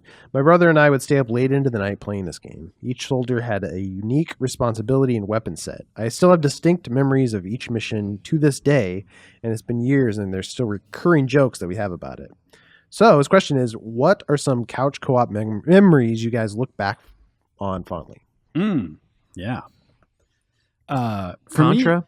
Sorry. it's always the like side-scrolling brawlers for me that I like, that I think back to. Really, Double really Dragon. like Double Yeah. Dragon, or even more recently, like the Scott Pilgrim game or Yeah. Castle Crashers. Like getting together and playing those. Incidentally, yeah, I remember staying late in the office with like you and Brian Vore, and Yeah. we played played a lot of Scott Pilgrim. Yeah, the Scott Pilgrim game, which was good. The Castle Crash was also good. I was going to bring up Double Dragon because like me and my buddy would like scrounge around the couch for like money just so we could go to the store and rent Double Dragon and go back, and like we played it up until night till my thumb actually got sore and blistery. Man, that's an old thing. Kids these days don't know about Nintendo Thumb. Yeah. About like about that. Just it's not really even a mark. It's just an under the skin soreness from gliding across that D-pad. Yeah. Yeah. What about anybody else? Mine's Halo 1. Like I had my brother left for college, and so there was like an extra room in the house, and I basically turned it into like a permanent LAN room. Like we had 2 TVs on either wall, and so that we always played Halo. And I think it was great, and that game's awesome. And I remember my mother one night just being like, "Do you guys have to be so profane?" Just like that was her feedback for like us yelling about Halo all night. And you were like, "F you, mom." "You, Mom, I'm gonna go play Halo." So one of your favorite gaming memories centers around your brother moving out. Yeah. And being mean to your mother. And Yeah, and that I story guess wasn't so. even scary. Be nice to your mother, kids. Damn it. No, How Kyle, confusing. You're or recommending funny. this for children? 6 to 9-year-olds? Get your brother to move out. Get your 9-year-old brother to move out and set up a Halo. I also do. I mean, just to throw out one other thing. I had a period in my life where I played a lot of NHL hockey and World Series baseball and Madden football, like all not online, where someone can drop out when they start losing, sitting on the couch next to you, where you can taunt right in their face. Oh, yeah. And there was Way something. Yeah, I mean, it was. I played a lot of hours of that stuff, and it was a lot of fun. And those are definitely experiences that you just can't replicate. I think, and so I'm with you. I love those old memories. A lot of fun. Cool. Edgar Vasquez, he writes in a lot to the podcast. He seems like a fun guy. Friend of the show. Says, Mr. and Mrs. Podcast, how often do you guys change the default controls in games? I've been hearing about people who immediately change the controls in Cuphead to move the dash to another button. I haven't had much trouble with that, with having the dash on Y, and I've been able to A+ all the bosses as I go. Quit bragging. Yeah. Yeah, humble brag. I usually just play with the default controls as the developer intended his game to be played, but I guess if they allow you to change the controls, then why not? So I guess how often, incidentally, like I've done this, I changed the controls on Cuphead and completely different game. I like it a lot. I recommend moving that dash Did you move away. to a trigger? Or I actually moved shoot to a trigger, so then I could just hold down shoot, and then like moving and dashing was Smart. pretty easy. I always invert because I'm one of those weirdos. I invert as well. Yeah. And turn on subtitles, but that's not really a control. That's just Yeah. So I know that I sometimes do this when someone writes something in, and then I'm like, I take issue with the premise of this email. No way. Do you want to have some revenge ink on them? No, yeah. We know his brother. If you wanna... not taking revenge, but I think that it's maybe overextending a little bit to say that like the layout of the controller is somehow related to like the purity of the development, or like the purity of the experience as the developer intended it. And unless some sort of like uncomfortable control grip is supposed to like convey some sort of discomfort about like a survival horror game or something. Like I felt like Metal Gear Solid 3 had so many. That was intentionally uncomfortable. It was like to poke your head out of bushes. Yeah, but you can't tell me that like if that game when it initially came out had given you the option to like not have to do that, you would change that and not think. You wouldn't think twice about changing that and being like, oh, but was this how the game was intended to be played? Oh, so you're saying some people they'll say don't change the controls because you're playing it because of the against purity how of the game. That seemed to be an that's implication in the email. That's like I play with the default controls because it's how the developers intended it to be. Oh, played. okay. I think you can safely say the developer intended it to be played. Exactly. Period. Yeah. If you're playing their game, I think they're thrilled. I think and I think too. I think a point thing to bring up here is like accessibility becomes more and more important in games as we move forward. I think anything they can do to make the game customizable to the experience the player wants is a better game. Yeah. So like, I don't think we have to like show off on Twitch how hardcore you are because I kept dash, on a certain spot. I think we need to be focusing on the important things, which is like, hey, can everyone play this game? Can everyone have a good time with this game? Yeah. Can I've had games where they've said like, hey, I need to hold this button down all the time, like an L1 or R1, and like my hand cramps up after a while, and I don't know why. Maybe it's because I played games my whole life or whatever, but my hand starts to hurt, and like the ability to move that stuff around, I have no guilt. Yeah. Change. Yeah. Be comfortable. Have a great time. Entertainment. Mm-hmm. I will say I won't change it immediately. Like I'll at least give it a shot. This is the layout. Oh. They probably assume that this is in the best way Cuphead. to I do it. changed it sight unseen. Oh really? Because I always before I start a game, I'll always sort of go in the options and check it out or whatever. I And mean, I saw that's what it was. I'm just like. To have nope, wide doing gotta that. do it. Yeah. There was that reminds me of Heavenly Sword. Remember that when that first came out? They had like something about like you fired arrows and you had to use the the yeah. tilt. controller Oh my to god, move the around. tilt. Yeah, you want to turn that off immediately. Yeah, that's So bad. I didn't even bother so with that. bad. Yeah, I remember So bad. Firing cannonballs was like the first time you did that. And Yeah. that's I remember turning that off. I turned that off without even looking Yeah, at it. I remember looking for those. I still can't controls believe in they Journey. shipped that game with that being the default. Yeah. What about like? Well, then you look at Lair. Like Yeah, it they was really, early. They really want want. people I mean, to use. you know that how it goes. control. When I know, they really but- want to like make people use these like the 6-axis at the time, and nope. Pass. So anyway, Yeah, feel dumb. free to change the controls if you want. I don't Yes. think there's any purity to like. No, at least not. We don't judge. Right. We don't. Someone, I'm sure, does, Joe, but we don't. Hey, I said Yeah, I don't. Sure. Yeah, whatever. I was advocate. Whatever. Next It was. question. we read between the lines. Don't worry, Joe. Don't worry. We know what you meant. Hazel Muhammad from South Carolina. He writes in, quick question. Carolina, what's up? What's the best Red Dead game? Red Dead Redemption or The Witcher 3? I feel like this might be a trick question. I don't know. What do you guys think? Well, I feel like one of them is Red Dead and Right. the other isn't. God, it's tough. That's a really tough question. That's hard hitting. I Yeah, probably lean towards Red Dead Redemption. I'm gonna I go don't with the know. one that has Red Dead in Yeah. it in its actual name. Yeah. Are they implying that The Witcher's a Western? Is that kind of like? I think he was implying that, it basically does what Red Dead was doing, and I'm maybe reading into it, but I think he probably would think that Witcher 3 is a better Red Dead game. I don't know. I mean, it's also a game that came out 3 or 4 years later, 5 years later. Yeah. I mean, like, I'm sure Red Dead's open world stuff shows some measure of time, Yeah. right? That makes all games eventually at least lose some luster. Mhm. But yeah, I mean, I think you're all conformists for picking Red Dead, but I think I'm going to go with Red Dead as the better Red Dead game. Here's what's so stupid about that though. Had more complaints about the readers.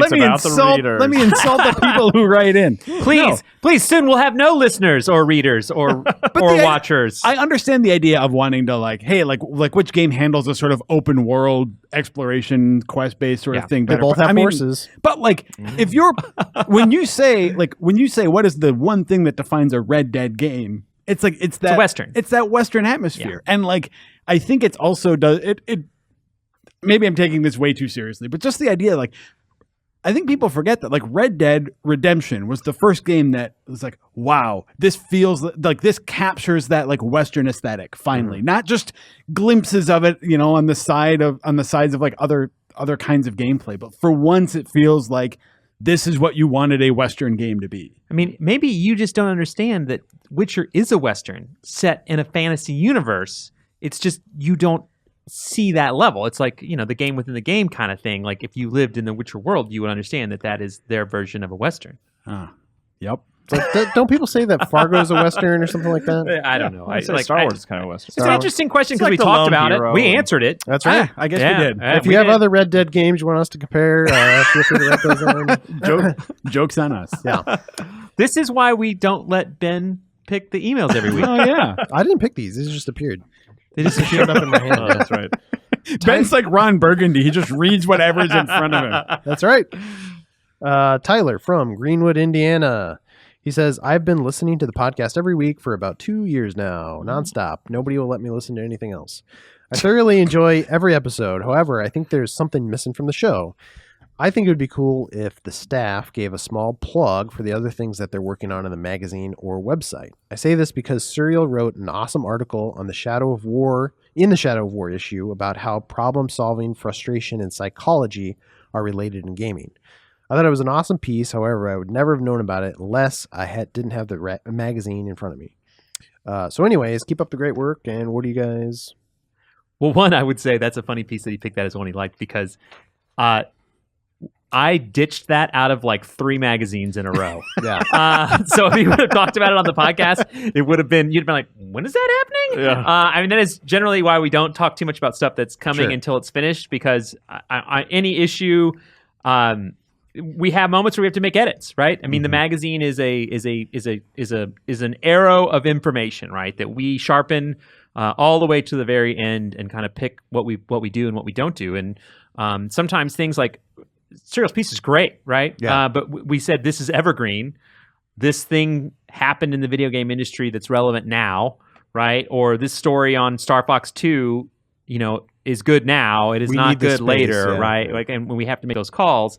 So that wonderful piece bounced around a lot. So, I mean, that's typically why we don't do that. And sometimes, you write something and you write it for online and we read it and we go, man, we should find a place to put this in the magazine. You know what I mean? Like, I think it's like everything. You never really know what you've got till you have it kind of thing. And we're just always trying to find and get the best content in the magazine. So what I would say to you, my challenge to you is, Read everything we do. Read everything we do. Yeah, exactly. I mean, that's the best advice I have is that make sure you get the magazine, make sure you read the magazine. I think the magazine is a great place to read about games. You know what I mean, and read them in a different format.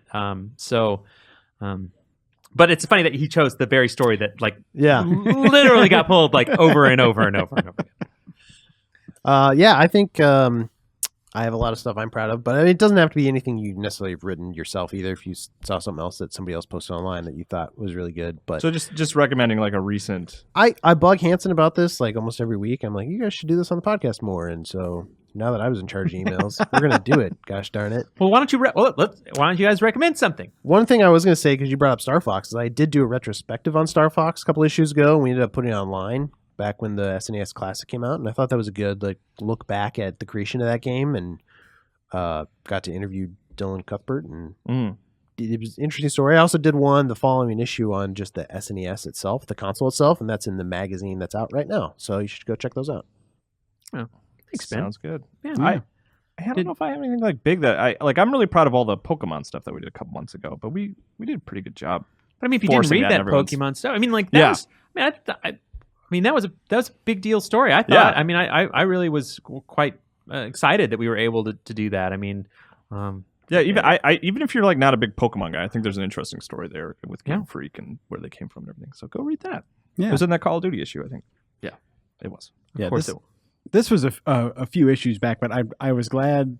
I wasn't the sole writer on this, but I pitched the idea of like a feature about long shot games. So like games that are probably never going to happen, but that we'd like to see happen, and sort of what we would as fans, kind of what form we would want those games to take.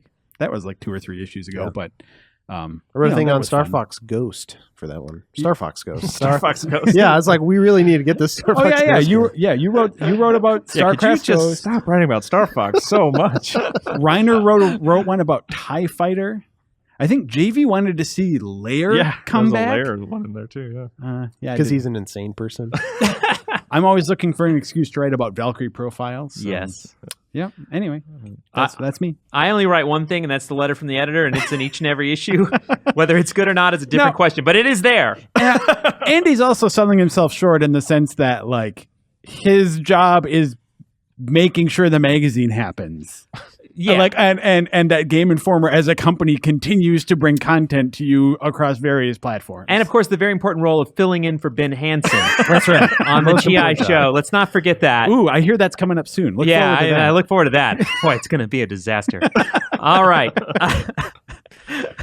All right. Well, yeah. Go read our stuff, please.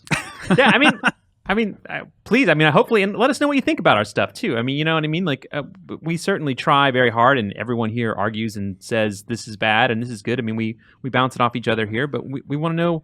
We do write it, to be consumed and entertaining and for people to enjoy it. And if you think we can do a better job, let us know. There's an interesting psychological thing. You are 10 times more likely to say, hey, I don't like this thing, or call somebody out and say, hey, I didn't like this thing, rather than if you like something, you usually don't say it. Yeah. So I'm trying to get better about oh, I thought that this was good, and go to the person who wrote it and say, hey, good job on that thing. So, yeah. Anyway.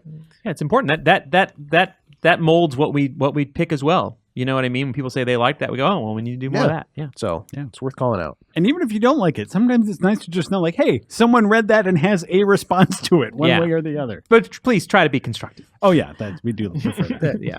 The you're just stupid is not entirely helpful.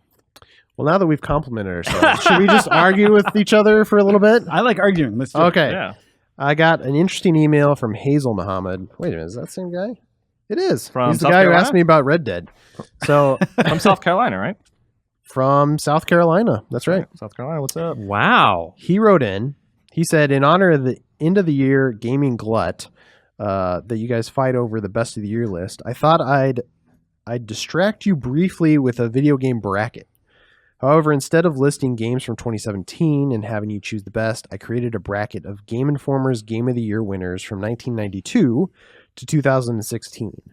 These are only the editor's choice, and the brackets are assigned using a random number generator, with 1992 being assigned to Street Fighter 2. Does that make sense? It's basically the who versus who is randomized, basically. Right. Okay. Yeah, the matchups. There was no Now, I'm seeding. I'm curious where some of these came from, though, because we didn't always actually designate something as Game of the Year. And you know what? That is a fact that doesn't matter in this argument. Whatever he put down, we're just going to accept as accurate, because we could spend we could spend forever. Okay. Yeah, So I we're don't just know. going to. Good point. We are not fact checking this. All right. I don't know how he picked Street Fighter 2 as our Game of the Year from 92, but that's what he wrote. I think that's a good choice. If in 1992, I would have probably picked Street Fighter as Game of the Year. So I'd say we roll with it.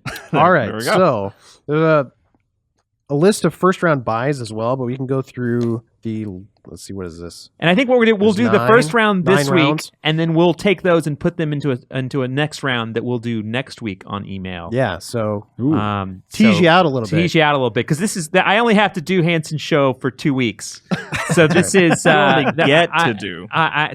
extending this one so we don't spend too much time on this, because I am an editor and I do want to keep things somewhat. I said I wasn't going to make a 3-hour podcast, and I'm making a stupid 3-hour podcast. So Hansen's going to come back and be like, listener retention is insane. God, It's no, 2 he's episodes. I'm so sorry, Ben. But continue. All right, so we can make this as long as you guys want, if you guys are really passionate, or we can just blaze right through them. But first round is Legend of Zelda Twilight Princess, which came out in 2006, versus Super Mario 64, 1996. Okay, and we have to collectively all pick one of those, right? We're not leaving this room until we all decide on it. But I mean, as opposed to all our singular, because we all have we just have to come to a consensus, right? Is the idea? I mean, there's because we go through the long list of have to pick one. What is a better game now? What is the legacy? There's a lot of questions that go along with this, but I think we don't want to argue over those, because we've got plenty of arguing on that we do on our own. Yeah, that's true. Let's just go with our guts. Let's just go with hey, this is what I like. I'm going Super Mario 64. So am I. Yep. I was going to do that as well, so there we go. Hey, this is going to go Easy really win. well. Every single one of these is going to go like that. Yeah, so it's totally going to be so easy. Incidentally, was that just because Mario 64 is just such an influential game, or you guys think it still holds up really good? I think it's still fun. I think it's really important. It gets a lot of influence points, though. Yeah, for sure. Yeah. But it's still fun. I've played that game last year or two. It's still fun. Round 2. Grand Theft Auto Vice City 2002 versus Overwatch 2016. Vice City. Vice City. Wow. I thought you were going to go Overwatch for sure. I thought somebody in here would say Overwatch. You know what? Overwatch is an amazing game, and like, by the way, these are all amazing games. We're not dissing any These game. are games of the year. I mean, Yeah. we're not dissing any game in any way, shape, or form. But I think we talked about this a lot, and this is a little inside baseball for you guys. But we talk about has it been around long enough for us to understand its legacy? Right? Is a question we ask ourselves. I don't know why I just did that. I've been doing podcasting for too long today. But it's I think it's a real thing to think about, right? And I don't know what Overwatch. I mean, I believe that I think Overwatch will matter a lot as time goes on, but I think time always has an interesting effect on games, and I think that I know what time does to Vice City. It's a classic beyond a classic. Yeah, it's only become more entrenched over the years. Yes, exactly. Yeah. So Yeah. I think that's what makes that easy. There you go. Overwatch got overlooked. So, number 3. Street Fighter 2, which is 1992, versus The Witcher 3 Wild Hunt. Man, it's a tough one. 2 similar games. Yeah, they're both Red Dead games, so I don't know how we're going to pick. The Witcher 3 for me is probably what I lean to, just because I'm not like a huge fighting game guy, but I recognize like Street Fighter probably has a greater like influence on the industry as a whole. And I would say the same thing, but it would be in my voice instead of yours. Oh. That's agree. weird. Not I a don't big know. fighting game guy. What do you guys think? I think it's Street Fighter 2. Yeah, I think I've also got to go with Street Fighter 2. Oh, deadlocked. All Are you right. voting for? I'm- I'm willing to Street Fighter Legacy. give it is to Street Fighter important. for the Yeah. legacy, though. Yeah, Boy, let's you do guys it. really put up a fight. I mean, I don't know. It's my personal pick is totally Witcher, but yeah. Well, I'm not even a big Witcher fan. I just anyway. Oh, Kyle. Sorry, buddy. Push you over with a stick. I don't know what that means. All right, number 4, Resident Evil 4, which is 2005, versus Mortal Kombat from 93. Resident Evil 4. RE4. I got to go RE4 as well. I got to go RE4 as well. Yeah. Yeah, I do. Interesting God, picks, though. God, Mortal Kombat. Mortal Kombat, I think Mortal Kombat has influence. I don't think it has as much influence as Street Fighter. If we were to switch those around too, by the way, my answer would be the same. It's not that I'm so much a Street Fighter fan and less Mortal Kombat. Like if it were Or Street RE4 Fighter? versus Street Fighter, I would have gone RE4. Yeah. I mean, neither. I think I mean, this is for a later round and next week's podcast. By the way, come back. Street Fighter's a pretty important game. Yeah, it doesn't have a minecart sequence, though. I hate you, Kyle. Oh. RE4 is a really good game. I don't think you'd have It Gears does. of War without it. It does. It's true. It's very true. It's too long. I also agree with I think that. that's fair. Yeah. All right. That's that minecart I sequence. said- Really, it's unnecessary. And next week on. All right. Next round. Tony Hawk's Pro Skater 1, the original, from 1999, versus The Elder Scrolls V Skyrim. Skyrim. Yeah, Skyrim. Which is hard because I don't think like the Tony Hawk series has lived up to what it used to be. Like it's hard to remember how big that game was when it first came out. But like Andy was saying before, like the way time has sort of cemented Vice City as like, wow, yeah, that was important and good. Yeah. I think time has been way less kind to Tony Hawk, and especially considering sort of, it's hard to ignore sort of the arc of the trajectory of that series later on too. I think, but I mean, you essentially, I mean, I think a great example, The Phantom Menace can ruin the other Star Wars movies to some degree. Do you know what I mean? Like the effect of the lore as it moves forward, the effect of those things, it can't be ignored. Yeah. The Phantom Menace effect. Phantom Menace definitely ruined my night Yes. once. Or every night I watch it. Every night. I was Every gonna, week. I was going to vote Skyrim. That's where I think everybody else Skyrim is. is the easy choice there. It's our number one RPG Yes. on our RPG list earlier this year. All right. So 6, there's a theme here. Tony Hawk's Pro Skater 2 versus, and that's from 2000, versus Uncharted 2, Among Thieves 2009. Wow. Uncharted. I mean, what we just said, like, I Yeah. think Tony Hawk Pro Skater 2 is a better game It was just overall, but yeah. I don't know, it still applies, right? Like, Yeah. that series doesn't live up to Yeah, what it's it tough used to be. because I loved Uncharted 2 and I still like Uncharted as a series. But that is, even then I was like, man, this gunplay. What? Uncharted 2 is when it. Well, okay. I thought the gunplay. I think It was people better. bag on I that still think gunplay. I still think the gunplay is still always a little short. Even in the most recent ones, It's it's still a little usually short. So the like, weakest No, element. yeah, that's- I I won't argue that. you know, I mean, like they are amazing, amazing, amazing games. Gunplay has always been the one area you can knock. I feel, but I mean, Tony Hawk 2 is really good. Does that mean you would vote for Pro Skater instead? I said that one's hard. I mean, I see Uncharted going forward. Sure. I'll be the easy person to cave here, but it's man. Okay, sorry, right. I'm shutting up. No, that's fine. All right. Number 7, Final Fantasy 7 Final Fantasy VII. from 1997. Joe. I don't care You what don't it's even know up what it's against. up against. I know I he don't doesn't care. That's the thing. Is this?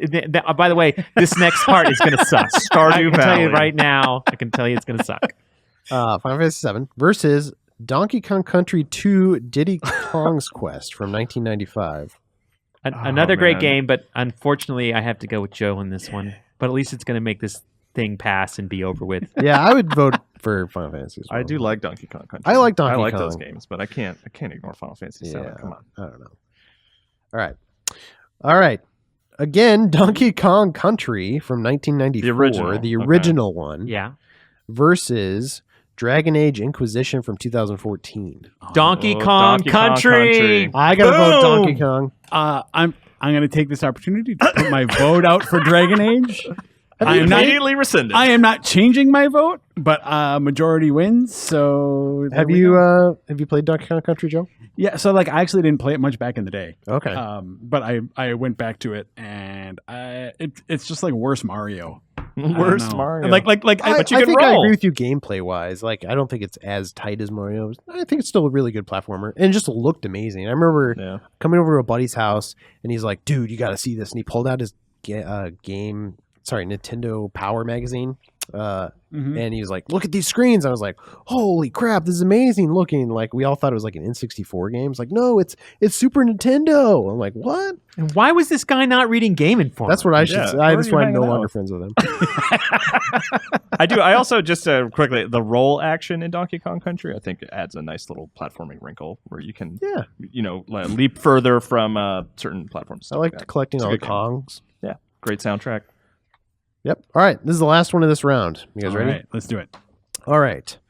Red Dead Redemption from 2010 versus Mass Effect 3 from 2012. For me, it's Red Dead. I feel like personally, this is probably the hardest battle that we've gone through. so Yeah, far. I would that's a agree. tough one. I'd You know, agree. I have to vote for Mass Effect on that one. You have to. Well, He's because required by law. Yeah. well, no. Here's why. It's like I know that there are so many people out there that hated that ending and thought that it poisoned it, but like I really liked the ending to Mass Effect 3. I really like the way that series wraps up, and I never actually finished Red Dead. Really? Where'd you quit? I stalled, well, like everyone. I stalled out in Mexico. So Yeah. it's like one of those games felt like the culmination of a years-long journey, and another one was really fun for about 20 hours, and then I just kind of stopped. Well, the problem for me a little bit is that Mass Effect 3, which is a great game and an amazing game, the problem is that Mass Effect 3 is just so not its own on its vacuum. Like I like Mass Effect 3 because I like Mass Effect 2 because that's true. That game was all about and I've said this many times when people always said I hate the ending. I'm like, the whole game is an ending. Yeah. That entire game from the moment you start it is the ending. And it is the ending to Mass Effect 2 and Mass Effect 1, essentially. Yeah. And so, just like I think a third act so many times in so many great stories is one of the best, right? It's easy to love Mass Effect 3 for that. But when I say like head-to-head games, and because the one has to take so much from its series, and I personally, Red Dead, it left an imprint on me. I mean, it really did. I thought that game was amazing. The whole kind of epilogue in that game, which you didn't get to, all that stuff was amazing, and just the satisfying ending that thing comes to, that no one, at least I don't think anyone could argue about how satisfying that ending is. I go Red Dead, I think. Yeah, I kind of feel the same way. It's funny that Mass Effect 3 got so criticized for its ending, whereas like I feel like Red Dead like totally nailed it with the ending, and like it sagged in the middle. It sagged in the middle. Mexico was slow, but I mean, if you made it through Mexico, which maybe that is a little bit like a Western. You know what I mean? Like it pays off in an unbelievable level as you get towards the end of that game. Yeah. I think Mass Effect 3 is not my favorite Mass Effect game, so like it's easier for me to go with Red Dead on this one. Yeah. I mean, Red Dead to me too, and Mass Effect, by the way, this is a series. I mean, those are all games that come into play when you talk about, I mean, in my top 100 games of all time. I mean, these are heavy hitters. That's a tough call. I mean, and we all knew like Joe was going to pick Final Fantasy and Mass Effect before the questions were even asked. I suppose that's true. And Dragon Age. So It's all right. So that's 3 for Red Dead, right? And then Joe, you're wasting your vote again? I'm going to waste my vote. All right. So, and then we'll do our own version, or maybe we could email him back and say make him make the next brackets. Yeah, we could. Just for reference, the first round buys, the games that got to pass this first round are Metal Gear Solid 2: Sons of Liberty from 2001, The Legend of Zelda: Wind Waker from 2003, The Last of Us from 2013, BioShock from 2007, Legend of Zelda: Ocarina of Time from 98, Grand Theft Auto 4 from 2008, and then Halo 2 from 2004. So those are the games we still have to argue over. Wow, can't wait for next week's ruined episode of the GI Show, which will be back. Yes. So this is the end. Stay tuned. So thanks everybody for listening. I hope you enjoyed this GI Show has been a roller coaster. I think the beginning is heavy and I think insightful. Hopefully you listen to us talk about single player games and where they go and loot boxes and microtransactions and how and understand how they weigh on us. You know what I mean, as writers and as gamers and as people that love gaming. And then hopefully, you also got to see at the other end of the spectrum the joy we have of talking and arguing about games and that you enjoy our segments on South Park and The Evil Within 2. So hopefully we will see you again next week. Thank you guys. Really appreciate it. And stay tuned. Oh, we got to pick a winner, don't we? That's the one thing I'm missing. Oh, yeah. We got to pick a winner. You guys have a favorite out I'm of this? so bad at this. I was exiting and I forgot the winner thing. Who's the winner? I think we have to go with the Game of the Year bracket. Yeah, let's do it. Though I almost gets disqualified for his previous question about Red Dead versus Witcher, but You lucked out. You lucked out. We'll Pulled it out in the end. Give it to him this week, But then he will not win 2 weeks in a row. cannot win 2 weeks in a row. Can't win next week. You all have a can't chance win next next week. So how's that for the worst outro ever? See you next week. That was pretty bad.